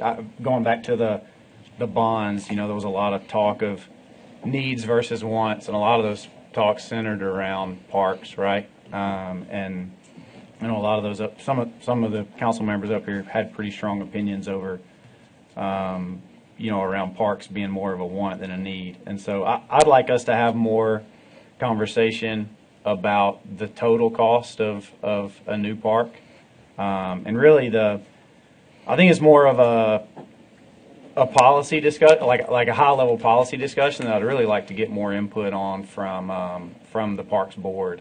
I'd like them to have more input on just if we're going to put a new park, where's the right place for a park? What do we do with existing parks? I mean, we've talked a lot about some of the various parks that maybe aren't utilized as much as others, and then how do we decide what amenities go in different types of parks? You know, we have. Forgive me if I don't say them all right, but I know we have pocket parks, neighborhood parks, regional parks. I know I've been asked for like bathroom facilities be installed at Holloway, right? And the answer there was, well, it's a neighborhood park and folks can walk back home from a neighborhood park. And so, like I said, I think it's more of a policy discussion on, you know, if we're going to build a new dog park, is that a neighborhood park amenity? Is that a regional park amenity? And so I would just like, I want to get parks, the board input on that before we move forward with a new park, because we're committing ourselves to a large expense there. I mean, with this specific equipment, I know Exxon's made a donation, but that's not going to be the full build out of the park, and then there's ongoing maintenance as well for a dog park and everything else. So I would like to hold off on taking action on this and get some feedback from the Parks Board more on a policy around like how we choose what amenities go where. I have a question. How long has this park been on y'all's radar? Do you remember when it first came on radar? Cornell Gordon, our park planner. August 22nd was when the last time council was before council to take action on development and moving forward with funds to approve for development of a park in Lakewood based on things that were happening at Travis Elementary School. Mm-hmm. There were studies done, and through that study, the selection committee, being the neighborhood association, wanted to use another parcel, but we found we didn't own all the pieces, so we moved to this site to try to bring a park to the neighborhood based on what was going on with the school district. This park was on the radar when I first came to council. It was initially funded by the MDD. Then it got bumped out because of the hotel to compete. Okay, so there's some mixing here because we don't want to go into debt over parks. We don't want to ask citizens to go into debt over parks, but the funding to get this jump started out in the MDD. It was secured in the MDD. Exxon had committed, I think $220,000. So the original budget was around $220,000 from MDD. When funding was reallocated, Exxon donated about $140,000 right. To carry forth the park development. So this park would be developed with Exxon funds to get it to the point. The maintenance is Mr. Powell, you're exactly right, but the development of this one in particular would be funded exclusively now by Exxon. Right, and then I could echo him on the operations and maintenance, but yeah, the funding for this park was secured a long time ago, and I see no reason on holding that up, considering the funding was there. ExxonMobil's putting up a good chunk of it, and I think they've approved more since. Am I correct? Well, that's this piece of playground equipment. So yes is the simple answer, but this piece of playground equipment comes with an additional $50,000 to purchase this actual piece. And again, it's to meet their STEM initiative that not only they would use, but our camps as well could utilize. Yes, ma'am. I need some clarity on that. What's going to be the total cost of the park? It would be under budget, I believe, as it sits now, with the donation. Just a clarification. There was previous balances that we merged into the project based on the previous studies that were done. We had professional services from Clark Condon for the original development of the park. We also had some fund balances that we merged in from other projects that were council that were already on the track. So those fund balances were moved into this project to be able to develop the project with the funds for Exxon. So there has been money already spent. Expenditures of $89,000 was spent for the first portion, and there was like $24,000 left in balance of that. We used some fund balance that was $17,000 from another project from the 100 block, and some other balance fundings that were used to move forward with survey and development for where we are now today. Okay, so y'all just sparked my interest with something because you're telling me that this is going to go towards the STEM initiative for Exxon, but so would have a new wetland center over in that area. And so now I'm a little concerned with the price and what this is going to build when that money could have been funneled into a new wetland center that got pushed out due to the bond. So what is the total price that has come out of Baytown, City of Baytown money versus what has been given in a grant? I know you just gave a lot of numbers, but I want to know what came out of Baytown money versus what is being given from the grant. So the original grant, 140 was given. We have another 50 right now. So that brings you to $190,000 from Exxon contributing to the development of the park. We have $130,000 that we are putting to it based on consolidation of past contracts that was canceled, and we had fund balances that we moved to that. So in total, there's $320-something thousand total to develop this park. Man, I didn't. Y'all know I love parks, but and I agree. This has been on the radar for a while, but you took money from other contracts. So without getting into the nitty gritty, were those things that were on other parts of town that we funneled to this dog park? That, like, I don't know. This feels strange. It's important to remember that the original intent was to build a park in Lakewood, right? And when we No, originally, the original intent was just a dog park. yeah, but in Lakewood is what was meant. The when we met with the community, we looked at 3 different parcels in the community. The first one, the one that was selected, was the one over there by the pool, and so there was money spent on surveying that property, which was a really good spin because it turns out that property, the portions of it that were out of the floodplain, weren't actually Baytown's. It was miscoded. And so that money, although was spent well, but we had to, that caused the project to then adjust to the second choice, which is the current site. So some of the money that Cornell's speaking of that was spent in the development of this site indirectly because it was the process that you do to make sure you're building on your property. That process is called the due diligence process. And anytime anyone's going to buy any property, what you write into the contract, if it's land or even a home, you're going to get a survey done to make sure that what that person is purchasing is actually what the seller says that is going to be purchased. With raw land, like they were looking at, I was the council member that started the conversation with Lakewood when it came to this. And I remember specifically, everyone was excited about it going in next to the pool because it was going to be great there. A dog park going in next to the pool because it's like, man, that's the perfect complement to the pool. Well, going into it, they did their due diligence, which is written into contracts, and the due diligence performed what it was supposed to do. They found out that, hey, we can't do this because what is being sold is not actually what we want to buy is not actually what's being sold. Good thing that we had those meetings, and you all actually, I remember the posters being up of several different locations, and it ended up going to the next location, and you're going to have to spend money to do that, your due diligence to make sure you're buying what you said, what the seller says that you're buying. No, I completely understand. I think for me, I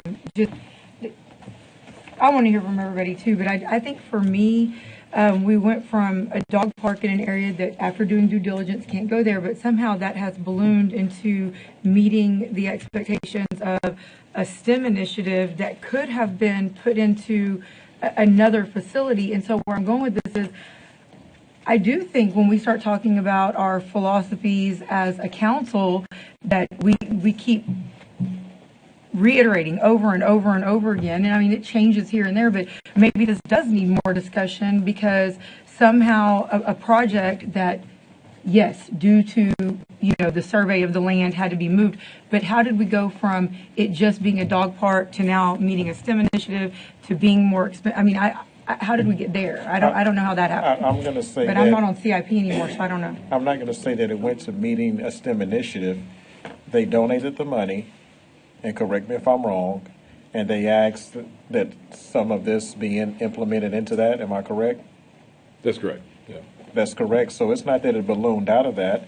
If someone donates money and they ask for some of that money to be earmarked for this, and they want it to go into the dog park, people are going to be bringing their dogs, and people are probably going to want to have some things to do while their dogs are playing and having fun. But with all due respect, a Well, donor hold doesn't on. get to earmark a donation to the city. Hold That's on. a decision we as city council need to make. We have someone else that was wanting to speak. Did you want to speak? Yes. So if we were to stick to the original plan of a dog park in the new designated location and not add anything else, what would the cost be? So the dog park section, just to do the fencing for the dog park, it's probably going to cost about $60,000 in fencing just to do the dog park. And then whatever play elements going to that. We've already purchased a bench shelter, so that's $11,000 that's already expended on that. So it would be just providing whatever nuances that we need as far as play equipment to do that for the dog park. So, but it would be under the 300,000. Yes, way under. I think for me, I can see both sides, but the decision of building a park has always been up to us as council. I remember back when I was trying to build out the parks over off of Inwood, the League of Women Voters, and we were told, there's no money right now. Let's figure out what we can do. Clint was really good, and even Cornell to do an audit, a walking audit with me to look at the different parks and what we could do. But the only thing that we added was a bench and a little pavilion back when we were getting allotments within our districts that Exxon sat in. And so we took away our monies that were designated to us, which we also used to, do whatever we wanted within parks or whatever projects we wanted. But ultimately, park projects, that's a big investment. And so that comes to all of us as council as a policy decision, what we want to do on there, where is it going to go. I understand what's happening with the school district, believe me, and over at Travis, and I do not like it. And I agree that families within that area deserve a park. And so I'm not flat out saying no, but I think I'd like to take a little step back because they do deserve something. But I think we need to take a holistic view of what's happening. Yeah. Mr. Powell? Go ahead. And I agree with my colleagues. I specifically agree with Mr. Powell. We have so many parks, and we've had this discussion. And I think every district should have what I call a regional park, a main park, and then some subsidiary parts of that. But we're not together on that. So I think this is a point in time. I loved the issue, well, we have this donation and this donation. Well, is that what it's going to cost? Well, we've moved money from this project that came in under budget. There's a concept, a project come in under budget and we put money back into the budget. Oh no, we just move it over to this project. So there's never an under budget project because the money just gets moved in there. So that's mission creep to me. And I've been pushing back. Jay's tired of me saying that, and it's not just it's not just parks. We have mission creep in a lot of our operations, and that's on us, as my colleague just brought out. Typically, when you create a new park, that should be something that's well discussed at this level and agreed to on a conceptual basis. The dog park, I think we all agree that, a dog park that's going to run around $150,000, $160,000 total for land and fencing and this and that was okay, but that's grown now. So if it's grown, mission creep, Now it's turning into a full-blown park with a dog section. That's different.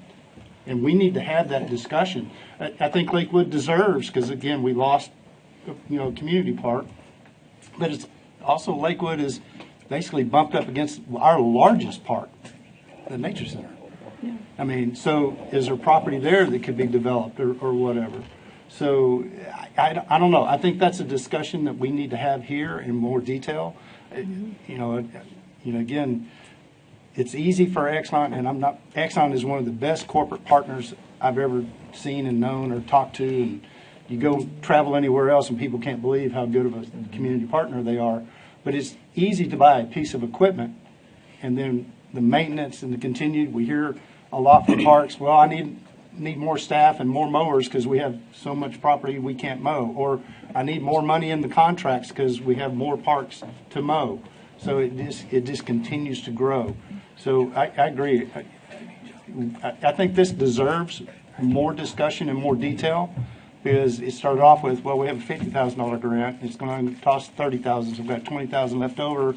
And then it's kind of, well, we had monies from here, but we put from this. It's kind of, okay, so what's the total number? Do we own the property where this is going, or we have to buy the property? It's a rhetorical question that I think needs to be answered in a detailed discussion and environment. So yeah, and I love this amenity. I mean, this is right in my wheelhouse, and I've seen it in action as well. And so I think it would be amazing. I think we just need to take a step back. I need a mo. Oh, go ahead. I'm sorry. Maybe we can build a wetland center with a dog park. Go ahead. I figure since everybody's been talking, I might as well throw in two, right? Yeah, and so, I mean, I know we've always had that discussion we talked about, and we talked about in the CIP. I mean, for me, I've always said, hey, if we're going to do something new, I've always, I think the voters need to approve it. I think, that's why we went to bond on the parks, because we literally had the voters vote on just the initial development design for a crossing over into Jenkins Park. We had them vote on just to do designs for a fire station, for Fire Station 4. They approved it, but those were things that we had the voters decide on that, because I get it and understand. But for me, it's also, there is the initial cost, but there's also the maintenance costs. District 4, we have 4 parks, and my biggest one, of course, is going to be, the baseball fields and everything, and I have 2 smaller parks, and I got one that's just eventually might be a big park, but we're still waiting to see what's all going to happen with that money, right, and how we're going to get that one done. So I understand, where the citizens want on that part, and what some may want, but I think this needs to be something that we've seen that come across when I was in the CIP, and we kind of said, hey, we need to start thinking about these things, because I'm looking at it, we're talking about the difference in the tax rates. It's $800,000 between one rate to a one rate, but we're talking about $200,000. Well, wait a minute, that's something that affects that tax rate. So, I mean, there's things we got to look at in there too, that's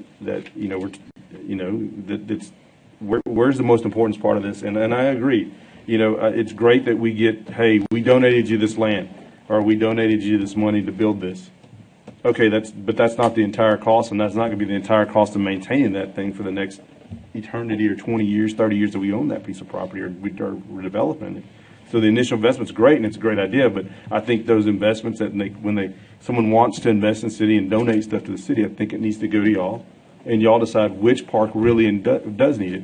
Because that's the thing. Again, I get your point. If Exxon would have said, hey, we want to give $150,000 or $200,000 to this area, that you could have used that at the wetlands. You could have used that at other parks, and that could have been something you decided on, not just say, oh, well, we'll donate straight to this. And I think we need to and I appreciate Exxon's donation, but I think that needs to be considered in that too. Anyone else? I just want to say that I like what Mike Lester said best. I think that this project in District 3, because Ken has worked so hard and advocated through many different avenues to try to get something nice for his district, I think it deserves more time, because there are so many things in that corridor that you've worked very hard to try to get, and you with parks have come up with something. I just think, I love that you say it deserves more time and effort, and I don't think this is a situation where, I don't know what the motion, what we're going to go with, but I agree that I want that district to get the best amenity they can get that belongs in that area, and we need to talk about it more. Anyone else? Mayor and Council, you can take no action. If you also choose, then I can have intention, I guess. Yeah. I've hearing everything that everyone has said. I'm hearing that the citizens deserve more time. But if we were to ask those citizens if they wanted more time, those citizens are going to tell you they've been talking about this. If you would go out to their national night out, they talk about this every year, don't they? Every year. Every year. They have designs. When it's been pushed back, when I wasn't on council and I was going to the national night out, they were still asking questions. Why is it taking so long to get this done? And this is what the citizens have asked for how many years now? 4 or 5? At least 5. At least 5 years? I welcomed it when I came on council. I didn't. Yeah, So. they've been asking for it. So I fought to save the funding from the MDD when others wanted to scrap it. So, I think that since everyone is saying that we need to talk about it more, we're not going to take action on this tonight. We're going to leave it open for discussion, but I will encourage those citizens who have advocated for this. Come out and let your voice be heard. Let your opinion be heard. We were elected to do the things that you've asked us to do. And if you think that it's taking too much time, come let us know. If you think we need to take even more time, come let us know. But we need the citizens of Lakewood, the citizens of District 3 to show up and let their opinion be heard about something that they've been asking for half a decade. And we're going to table this item. Can I ask for a point of clarity? Yes, sir. With the tabling of the item, do I need to direct my staff to hold off on all progress to the park until a decision is made in the future? Thank you. Yes. Yeah, I don't think we want to, again, my concern is if we did adopt this ordinance, there's a stipulation that it goes to this park, and then if we decide not to do the park, we lose the donation. So I would say we need to develop a better detailed concept so that we can discuss. Again, it went from a dog park, fenced-in area to place dogs next to the swimming pool, Lakewood Pool, which is a private entity, to now a full-blown park. We need to have a little bit more detail on that. And I would agree. I mean, if the scope is a dog park, then that's where we need to stay within that scope. But I agree with the shutting down of the Travis Park. Mm-hmm. Lakewood deserves Yes, they a do. good park. Yes, they do. So if our concept is shifting, then we need to have that more detailed discussion so that we get them what they deserve to have and not just something that's, no offense to anybody, piecemealed. I would hope. We just need to have more discussions. And I agree I like the idea of not taking action because then we can bring it back without having our time limit impacted on it so that we can have these discussions. But we need more details. Again, I got it. Parks they're the best at, and I'll use a phrase from a former city manager, cobbling together funds. Parks Department is probably one of the best at doing that. But we don't. If this is going to be a major park for that district or that region of the city, we don't need to cobble money together. We need to be focused, know exactly what we're getting into, and then dedicate the money to do it. And that's a discussion we need to have. Mm-hmm. Okay. Jason, just got a question. Mayor, just want to answer Cliff's question from the intention that I got from the council is that we pause on all aspects of the park so that there's a policy discussion that both the council and the Parks Board are involved in taking before any other movement, happens with any additional, like adding additional parks or expanding the parks as they are as of this moment. That's the intention that I got. And I'm going to say that would include funds being spent. That's correct. Just for to clarify that. If on any park? Okay. But I didn't say on any park. I'm just talking about with this one here. Come on. Yes, and I also heard, because the Exxon piece is here, maybe just another policy discussion on the grant aspect of when money comes in, because that's something y'all did mention a few times, and it's been an ongoing discussion as well. Clear policies.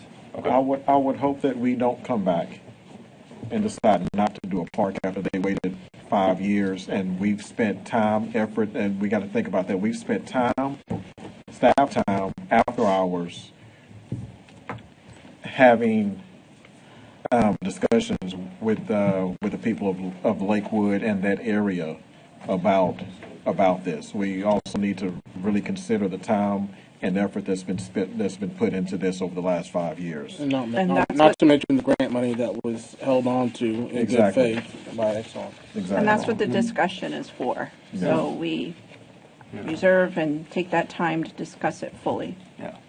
Thank you. Moving on to consent agenda. We are going to pull item 8D. I would like to pull 7D. 7D, I'm sorry. Pull item 7D. Will there be any other item to be pulled from consent agenda? No, just picking up Brant. You don't want to talk about Sean Cleaver? No, was not going to mention the Siemens. Please, no. Okay, so I need a motion. Remember, we're pulling 7D. Motion to approve items 7A through V, excluding 7D. Second. All in favor? Aye. Any opposed? Motion carries. So now we are on to 7D. Consider a resolution authorizing the City of Baytown to pursue the Bird City designation from the Texas Park and Wildlife Department. Mrs. Tracy Prothro. Hello, Tracy Prothro, Parks, Rec, and Tourism. I just wanted to be able to bring this forward to you guys to see that we've been working really hard on getting the Bird City, Texas initiative. I think Sarah's going to actually read the resolution for you guys so you can see how excited we are about what we're trying to get for the City of Baytown. Thank you, Tracy, for all the things that you have done for the city. I know that I'm going to read this resolution, and I know that Tracy and her staff worked very hard on this. And I know that Mr. Reynolds is going to say something probably later, but before I read this, if you don't know, Ms. Prothro is sitting at her last council meeting with us. And there's a saying with all nature enthusiasts that when you go visit somewhere in nature, you take nothing and you leave nothing. And I wish that we could say that that's true for Tracy, impacting the lives around her, but she is leaving something. She's leaving something very large. She's leaving a large mark on not only our Parks Department, not only our children in this community, not only some of the adults, but this is one of her last items on paper that she's going to do. And so I feel very proud to read this resolution, and it's about birds, which makes it even more special because Miss Tracy's taught a lot of people how to bird, including myself. So, all right. Whereas the City of Baytown is uniquely situated along the Texas Gulf Coast and within the Central Flyway, one of North America's most significant migratory bird corridors, providing critical habitat for hundreds of residents and migratory bird species. And whereas healthy bird populations contribute to ecological balance through pollination, seed dispersal, insect control, and overall environmental health while enhancing the quality of life for residents and visitors alike. And whereas Baytown's parks, nature preserves, wetlands, waterways, open spaces, and natural resources provide valuable habitat for birds and other wildlife and serve as an important location for outdoor recreation, environmental education, and scientific observation. And whereas the Bird City, Texas program recognizes municipalities that demonstrate leadership in bird conservation through habitat management, community education, sustainable practices, and collaborative partnerships. And whereas achieving and maintaining Bird City, Texas designation reflects Baytown's commitment to environmental stewardship, conservation, and the preservation of natural resources for future generations. And whereas the City of Baytown recognizes that bird conservation efforts complement existing community goals related to parks and recreation, environmental sustainability, tourism, public health, resiliency, and economic development. And whereas participation in the Bird City, Texas encourages partnerships among local governments, schools, conservation organizations, businesses, volunteers, and residents to promote awareness and appreciation of birds and their habitats through educational programming, citizens, science, habitat restoration, and responsible land management practices. And whereas the City Council wishes to formally recognize Baytown's designation as a Bird City, Texas community and encourage continued efforts to protect and enhance bird habitats through the city. Now, therefore, be it resolved by the City Council of the City of Baytown, Texas, that the City Council proudly recognizes and celebrates the City of Baytown's pursuit of designation as a Bird City, Texas community and commends all city staff, volunteers, and your team, conservation organizations, educational institutions, and community partners whose efforts contributed to achieving this distinction.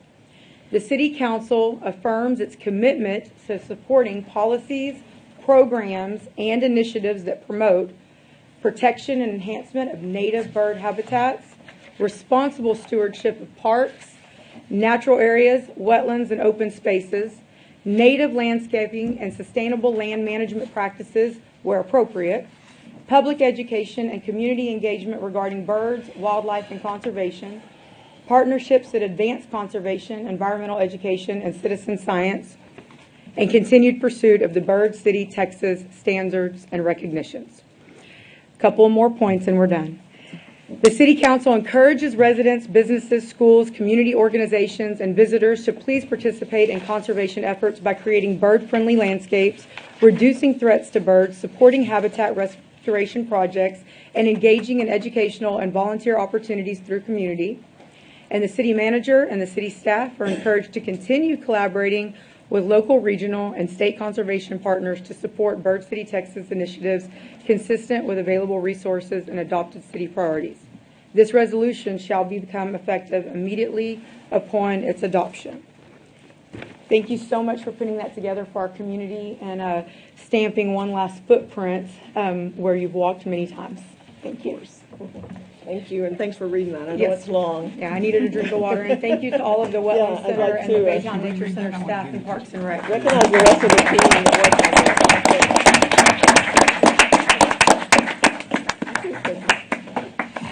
this. So this team has worked really hard. There's a couple of more members as well on putting this together. We submit it to Texas Parks and Wildlife next Monday, the 1st, so it's that Tuesday. And we're, really hoping that it's going to go forward, and we appreciate your support on this initiative. So, thank you for everything. Make a comment, Mayor. I'm Yes, sir. Go ahead. excited to see this. My wife and I have become birders in our old age, and we actually. You cannot say you're old if you were not born before 77. He's from Alabama. They don't live that long. We celebrated our anniversary last week with a bike ride at the Nature Center, and we did some bird watching while we were out there. So, That's a great place to Thank you for do all it. your hard work, you and your team. We had a great time out there, and I encourage all residents to go check out the Nature Center. There's a lot of birds out there, some new ones we hadn't seen yet. So, I saw your picture and I was like, I'm so proud of the Powell family. They were just there's a new exhibit going in at the Wetland Center. You guys need to go by and see. Gina's really proud of it, and Chrissy both. They've worked on it. It talks about making sure your homes are safe places for bird populations. So please go by. I think, is it ready? One more day. Don't go tomorrow. Next week. But it really looks like home sweet home. I think. Home tweet. Yes. I like Oh, I love that. So, one question. I had heard somewhere that Baytown is like the birding capital of the world, or close to it. No, I'm serious. I heard that people come here because we have the birding We're on the capital of our migratory region. How's that? We'll go Okay. with that. Yes, we are always on a hot spot on the eBird site, so we do have one of the higher populations that are seen every time that they take bird counts. So yes, it's a great place to go birding. We need to take you on the Christmas bird count. The You would Merlin enjoy app, it. yes, and the eBird app, all of them are great ones. Look So- at you, you're talking like a bird now. I got my life list going. So I got one other question. I've been talking about library cards here for a while now. Can people purchase a membership to our nature center, To the Nature Center? The Nature Absolutely. Center. You can get an individual or a family pass. How annual many pass, council and then members you can have go a in as many membership? times as you want. How many council members have a membership to the Nature Center? That's a great question. It is a great question. I'd like to see that. Can we get a I show of fire all the hands? Can we get a show of hands? So, What if we know Do you? somebody that knows somebody that? Do you? I've actually purchased memberships for citizens. No. Do you have one? Hello? I can You first. I can neither confirm nor deny. Cricket. But Ken, Well, this next would be a council great meeting, I hope opportunity. all of your for- hands would be up. This would be a great opportunity for you to be the first council member to purchase a membership. You know, as I used to citizens. hang out at the Nature Center before it was the Nature Center. Brownwood. Now it's the Brown, Nature I Center, used to so you bird- have to yeah, I have a used to bird- membership. You can okay. do this. He's always putting you on the spot. Make a motion. Motion. Well, after we make the motion and we pass this, I'd like for council to go down and get a picture with Ms. Prothrow before. And And the Chrissy her and team. Gina. And the Bird City team. Y'all didn't let me finish it. Sorry. What they said. So I need a motion. Motion to approve item 7D. Second. All in favor? Aye. Any opposed? Motion carries. Let's go get this photo. Thank you.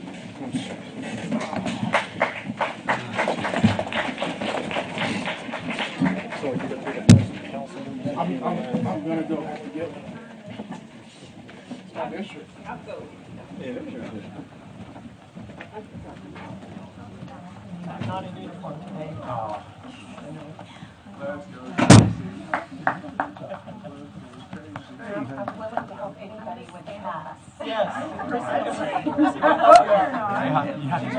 Y'all gotta come all the way up to the microphone.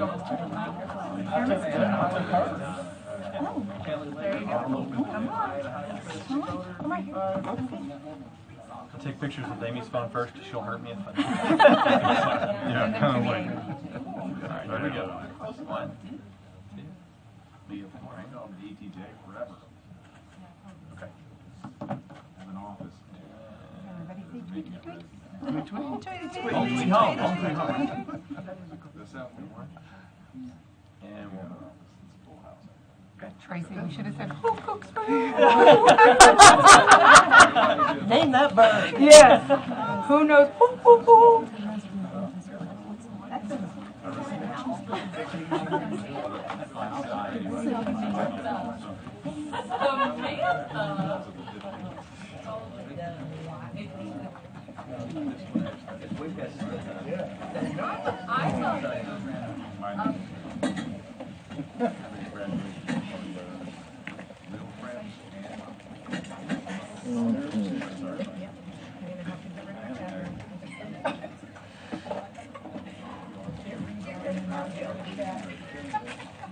So we're on to appointments. 8A, consider a resolution authorizing 2 appointments to the Bay Area Water Authority.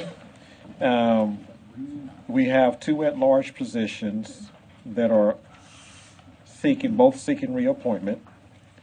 So, and we don't have any applications, so I'm going to entertain a motion for Ms. Brenda Bradley Smith and Alyssa Linares. No, I said I'm entertaining So a motion. moved. Oh, so. Second. To approve. Second. All in favor? Aye. Any opposed? Motion carries. Next, we are on to considering a resolution authorizing 1 appointment to the 2025 Bond Oversight Committee. Mr. Griffin. Yes, I spoke with Miss Denise Graves, who was on the bond committee, and she said she'll take that spot. Good deal. Need a motion? Motion to approve Denise Graves to the bond oversight committee. Second. All in favor? Aye. Any opposed? Motion carries. Now consider a resolution authorizing 2 appointments to the Parks and Recreation Advisory Board. Mr. Augustine Laredo and Mr. Thomas Capatillo are both seeking reappointment. We have Ms. Brown from District 5, and from District 6, we have Mr. Jones and Ms. Oljanek. There's just 6 applicants. Mm-hmm. Yes. We just have 2 seeking, 1 and 4. Yeah. Position Yeah, 1 and 4. 1 and 4, but we have 3 applications. But those are in District 6. Oh, district specific. Oh, Yeah. you're right. Yeah. Okay, so that's what it is then. I will entertain a motion for Mr. Augustine Laredo and Mr. Thomas. Yes. Oh, So I have asked Mr. Laredo, and he does confirm that he seeks confirmation or reconfirmation. He is also heading the new subcommittee for Grito Fest, so I want to make sure that there's continuity with that. So I support the reappointment. good deal. I'm a little upset with Wolf Capatillo's attendance record since he's never missed a meeting. So I will be reappointing Mr. Wolf Capatillo or Thomas Capatillo, however you want to say it. Are you punishing him? No, I'm not You're punishing. upset? I'm not punishing him. He's like I Then said, why are you upset? I'm not upset with him. You cannot be upset with Thomas. Thomas is great, but he has never missed a meeting. I just wanted to make that point. He is always there, very attentive, and works very well. That's a rarity to see 0 out of 35. Yeah, that's very good. Okay, so I'm entertaining a motion for those. Motion to approve the nominees as nominated. Second. All in favor? Aye. Any opposed? Motion carries. Now we are on to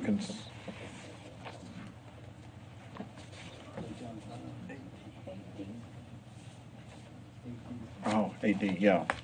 I knew what I got it right there. Consider, I saw this one of my other things. consider, he's my helper today. I've been telling you how to do the thing. No, I'm gonna give you a sticker after. Oh, that's great. The star. A star, yes. Consider. It's because y'all's class lost the game. Mayor, give me another bottle of water. Mine did. Consider a resolution authorizing 4 appointments to the Baytown Crime Control Prevention District. Let me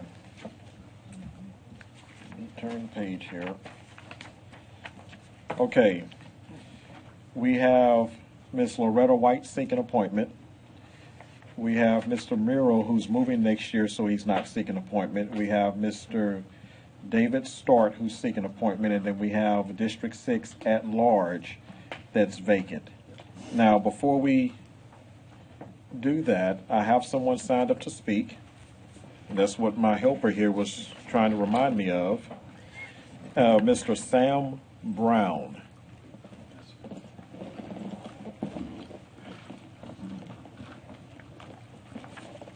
Hello, I'm Sam Brown. I live at 2201 French Place. I'm seeking to be on the CCPD board. I've lived in Baytown since 1995. I filled out the application on July 28th. I emailed my councilman. He emailed me back to make sure I filled out the application. Both the kids have grown up here in Baytown. I've graduated from Lee High School and college. So we're empty nesters, and I'm looking to get back to the community. Excellent. So I'd like to be considered. Mr. Brown, I forgot to ask you for your address for proper record. 2201 French Place, Thank Baytown, you. Texas. I appreciate that. Okay.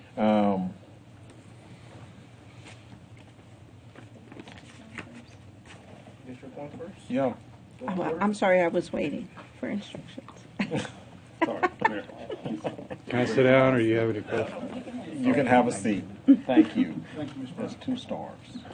Like, he's still waiting for you to answer them. So, Mayor, I will be moving to reappoint Miss Loretta White. Good deal. Let's go with District 3 now. Yeah, since my appointment's moving on, I thank him for his work. I'll be appointing Joseph Fallon. Joseph does serve on the Parks Board. I heard he does a good job. This will be his second committee, so he won't be able to serve on any others. So I'll be appointing Joseph Fallon. Good deal. Next we have District 5. I will be reappointing Mr. Stark. Good deal. And District 6? Well, I'm going to make it a little complicated. I spoke with Mr. Merle. I've known Charlie for a long time, visited with him. He's not going to move, and I understand why District 3, because it's time to do that, is replacing him, but he's not going to move till like May, maybe June of next year. This appointment actually ends in August of next year. So I'm going to appoint Charlie, Mr. Murrell, as my District 6 position, but that'll also give me an opportunity to visit with Mr. Brown, because I tried to call but didn't go through, so I haven't had a chance to visit with him and get him on board when Charlie moves. Charlie's currently, I believe, the vice chair of the committee and has only missed 1 out of 14, but even the chief indicated that he never misses a meeting. So I'm going to go ahead and let Charlie serve out a few more months. And again, it gives me an opportunity to visit Mr. Brown. This is a very important committee. It's probably one of the tougher committees to break yourself in on, and I want to be sure that we're all square away with that. And I do appreciate Mr. Brown and I'm gonna give him accolades because it's difficult for me to get District 6 folks to sign up, but at the same time, it's not just an automatic. I want to visit with him and sit down and have some discussions and get his philosophies and kind of go from there. But that gives me time to do that. It gives Charlie time to serve out to May or June when they move. So that'll be my appointment. Good deal. Okay, I will take a motion for all. I'll entertain a motion for everyone. Motion to approve the candidates as mentioned. Second. All in favor? Aye. Any opposed? Motion carries. Now we are on to the crime control.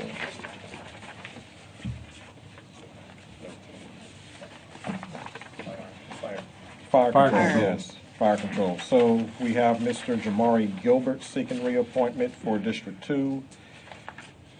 Mr. Hawkins seeking reappointment. We have a vacant at-large position at 6, and we have the mayor at-large position, but we have no current applications. So I will entertain a motion. Huh? We have to let people make. Oh, yeah. I'm sorry. Go ahead. I'm so sorry. I'm going to ask you. Jamari Gilbert has really good attendance. He's heavily involved in all things Baytown community. He is seeking reappointment, so I am gladly reappointing him to the Fire Control Prevention and EMS District. Okay. Bob? I will be reappointing Mr. Barry Hawkins. Okay. Mike? As well. Well, and I'm going to put Mr. Brown on the spot. Have you even considered being on the fire control? Sure, if I can help. Oh, that's a great attitude. Is it going to drive my city secretary crazy if I appoint from the floor?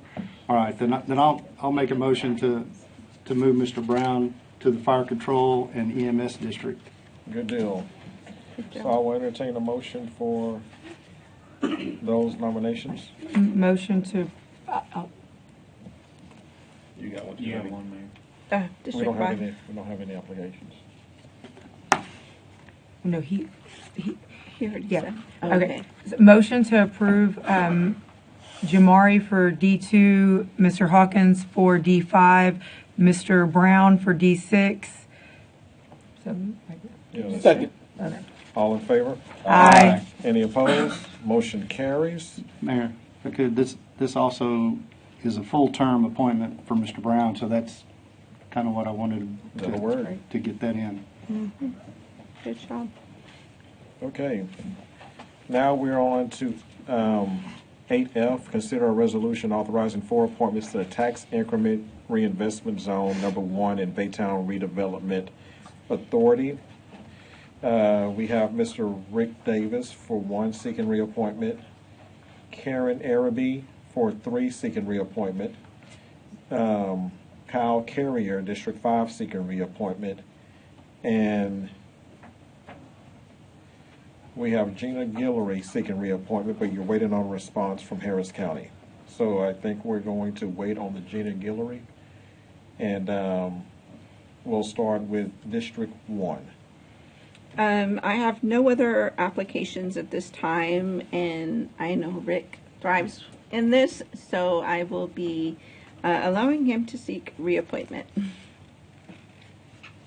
Okay, 3. Yeah, I'm allowing Karen Irby to seek reappointment. 5. I will be reappointing Mr. Kyle Carrier.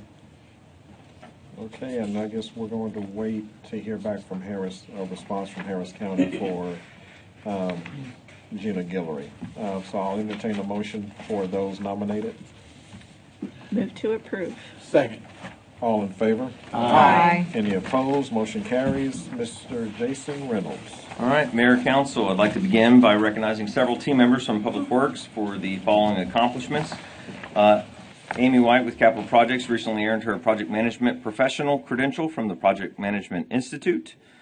Alejandra Maz was selected for the American Public Works Association Emerging Leaders Academy, a year-long leadership and management program focused on public works. And Cameron Prosper recently obtained his Texas Class C wastewater operator license.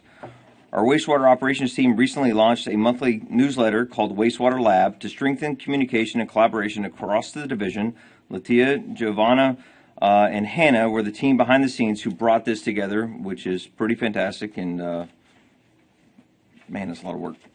And I just want to congratulate everyone on these accomplishments, and thank you for all that you do. We truly appreciate your dedication and contributions to the organization. Thank you very much, Carol, and to your team. Pass that on. All right. Visit Baytown recently helped bring SWCA poker tournament to the Hyatt Regency Baytown Houston, where Brant Gary won. No, not this one. I didn't play.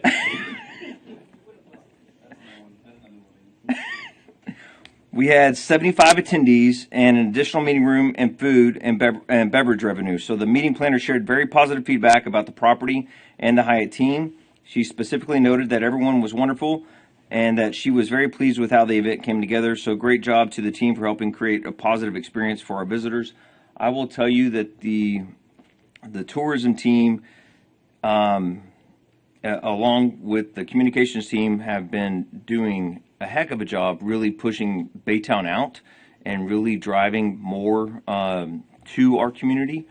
And each time I go out, I keep hearing, oh, I've worked with this individual, I've worked with this individual, and it's fantastic to hear.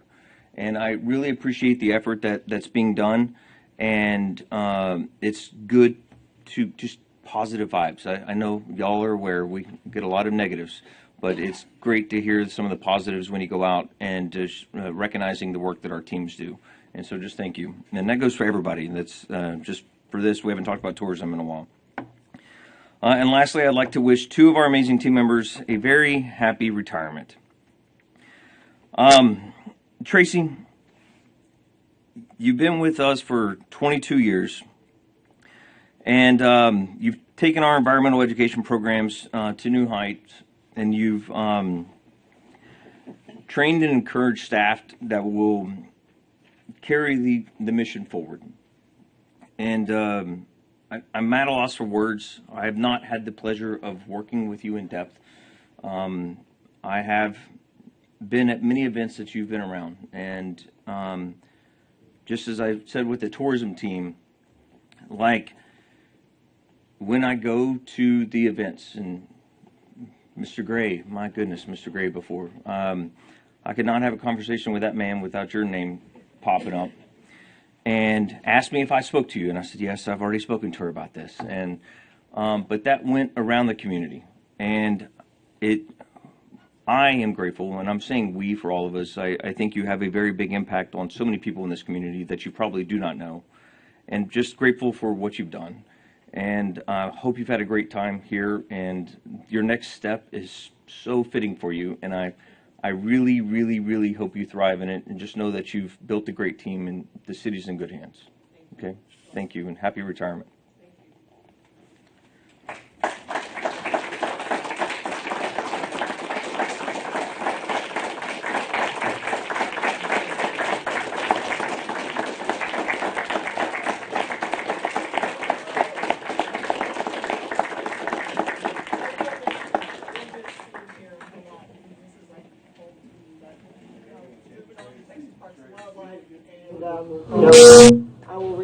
everything I learned here and take it with me to Luling. Okay? So, come see me. Thank you, Tracy. All right, and then Lionel. I know he's not here, and Joey. You know, I don't. I think all of us know him. 28 years, and what's crazy is y'all have seen, like, when we do our employee recognition, there's so many long-term employees in Baytown, and it's fantastic to see. And this man has done a lot for the city and taken care of our employees and taking care of HR. And some people hate to see him because of the job that he had. And but he turned that into a joke, right? And he turned that into something that was a positive connection piece. And I didn't mean that as a negative, Mayor. I meant it as like an actual positive.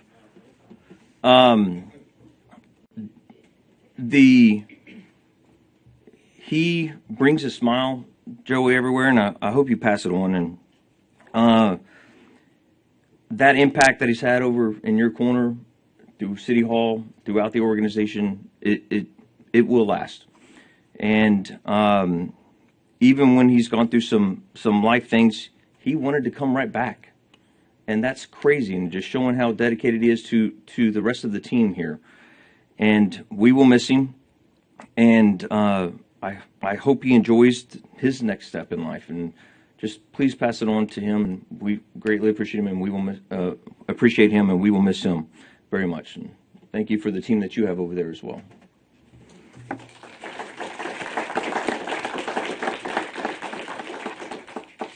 Mayor and Council, that's all I have.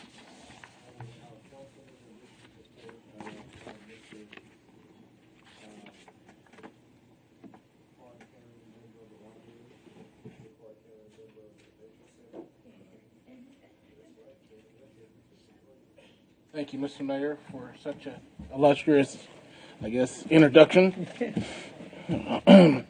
District report. Construction continues at the West District Wastewater Treatment Plant Operations Building. The I-10 lift station and Garth Road phases A and B.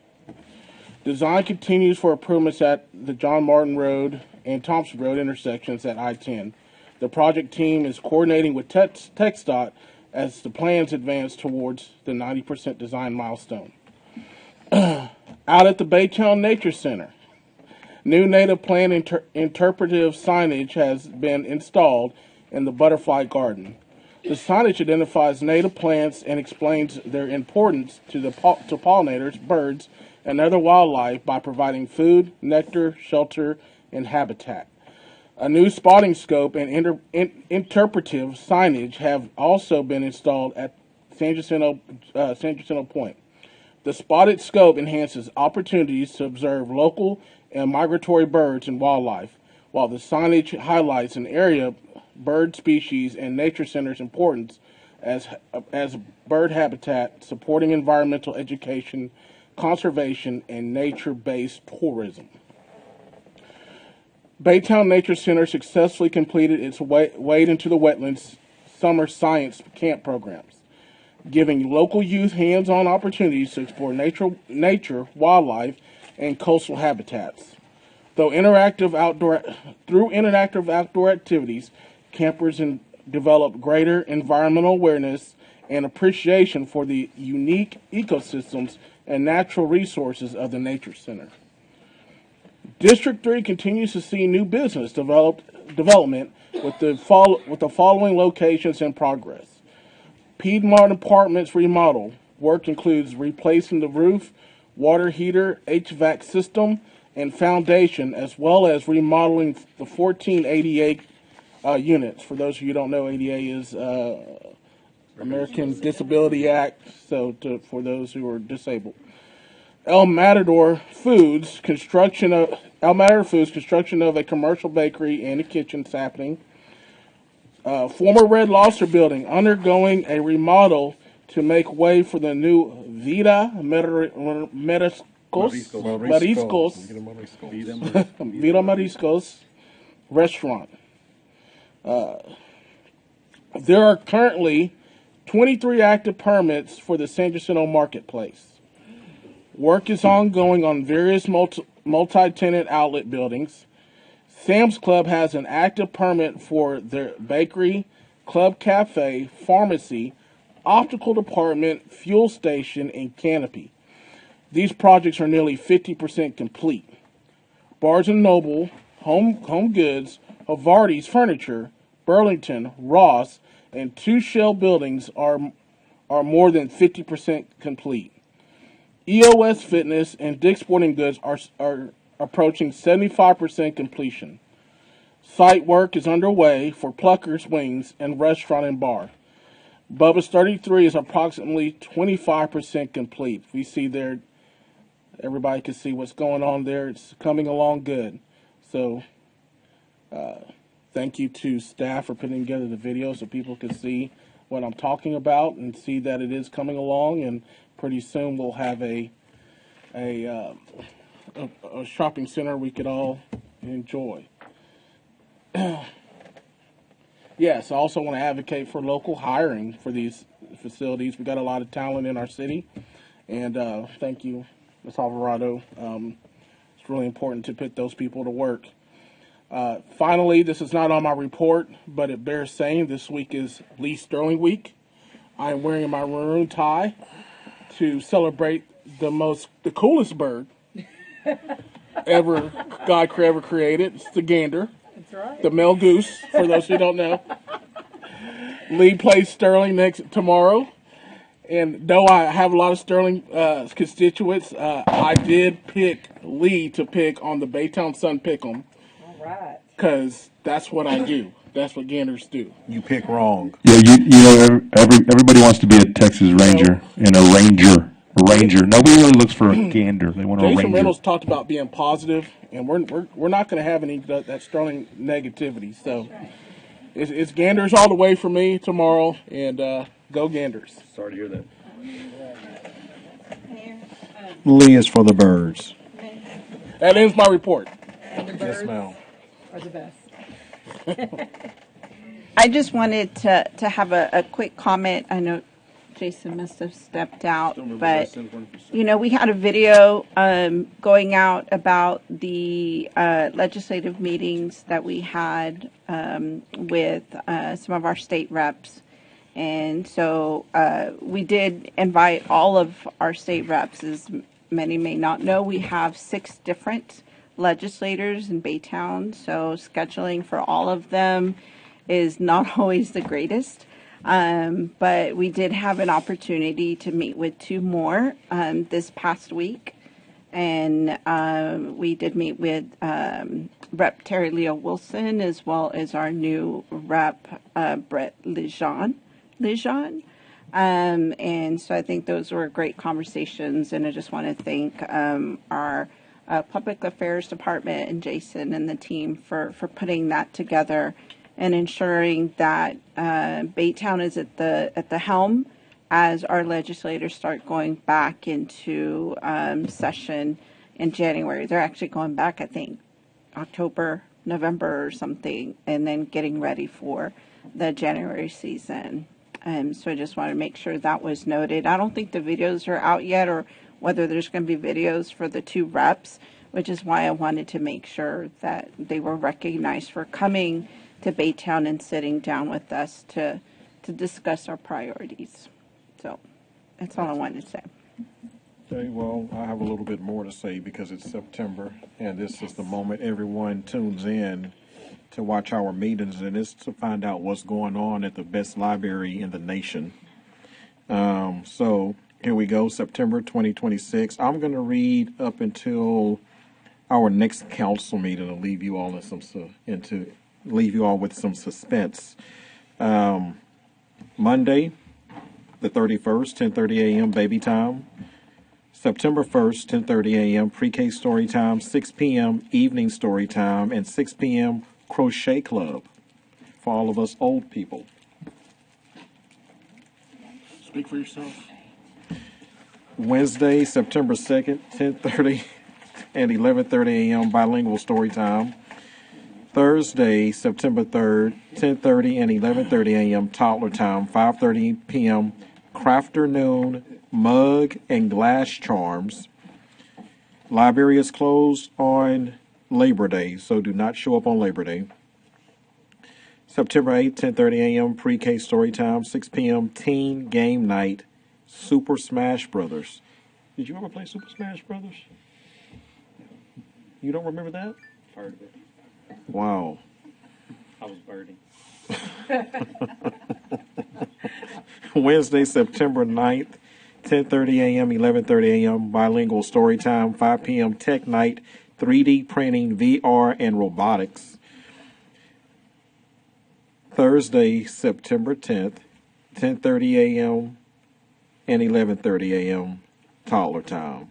If you want to find out what's going on the rest of the month, tune in to our next council meeting because there are some pretty hip things going on, and you'll hear firsthand about our wonderful library. And just as a side note, every council member has a library card, and I would encourage every citizen to get a library card and go experience our wonderful library. Thank you. That being said, we are now going to recess and convene into executive session pursuant to Texas Government Code Sections 551.072 to deliberate the purchase, exchange, lease, or value of real property, 551.071 to seek the advice of the city attorneys, and 551.074 to discuss personal matters regarding duties and goals of the city manager. And we do have one person signed up to speak. That would be Ms. June Stansky. And Ms. Stansky, I have not memorized your address, so I'm going to have to ask you to please state your address one more time for record.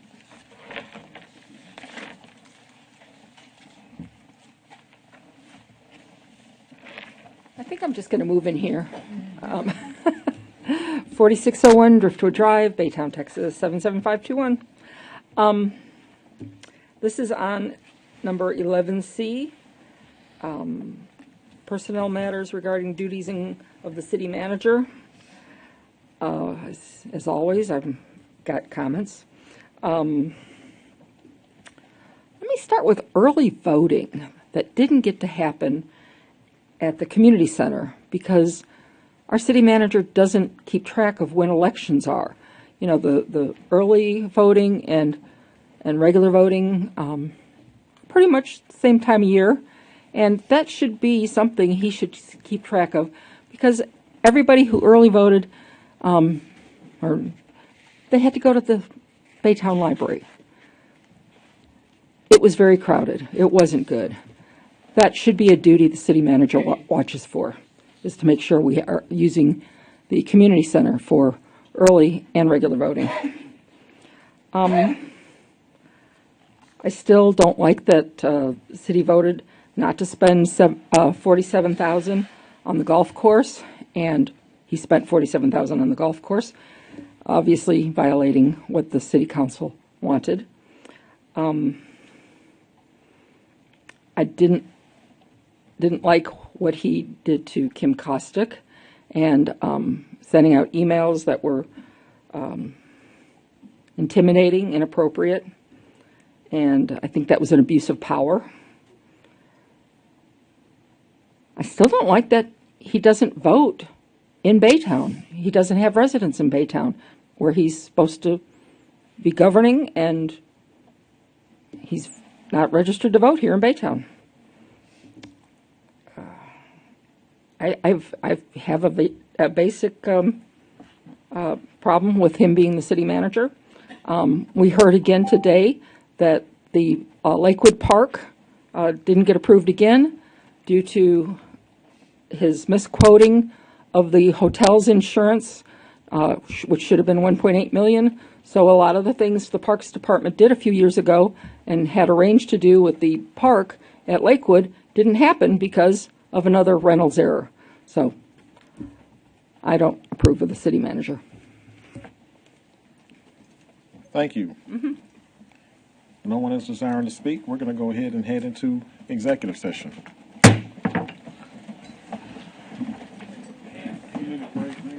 Yes, I need to use.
I now reconvene in our open meeting of the Baytown City Council at 10:51 p.m.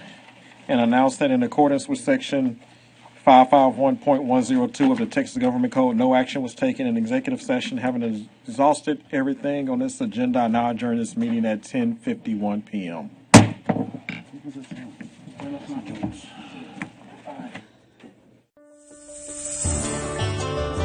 Coming up on Texas Parks and Wildlife.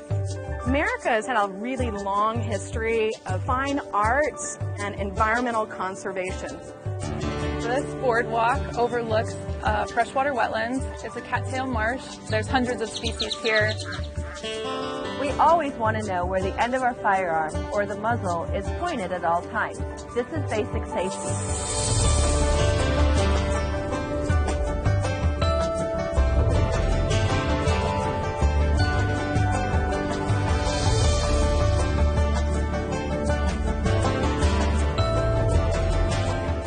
Texas Parks and Wildlife, a television series for all outdoors.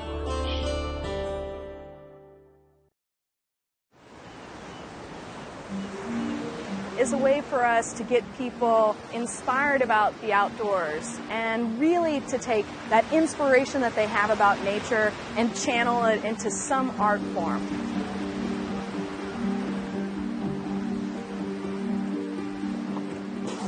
I'm Lisa Resnicek, park interpreter from Galveston Island State Park. Today in Galveston Island State Park, we're excited to have a sandcastle contest. Everybody in the entire family can join. You know, if the contest doesn't draw them in, the shade actually might. It's an experience. It's something that I remember when I was a kid and I went to the beach with my family. It was something that we all did.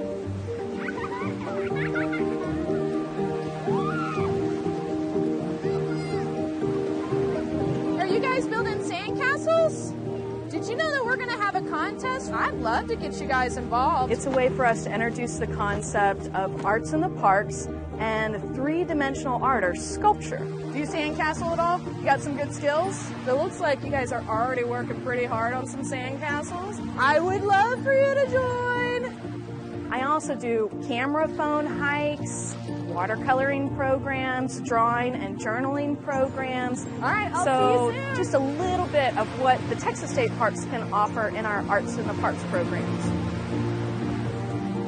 Stemming back from some of the earliest national parks that we've had, America has had a really long history of fine arts and environmental conservation.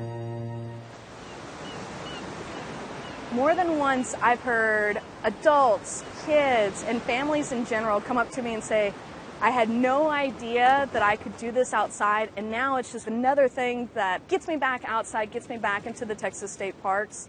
I've even had a family with young toddlers who now have watercolor sets for the entire family, and every time they go camping, they now take out their watercolor sets. Today we are going to do some watercolor painting. I'm Lauren Hartwick and I am the park interpreter at Lockhart State Park. One of our dry watercolor palettes. For me, it's just a way to relax outside, draw in people. Now you can see right away that the wet on wet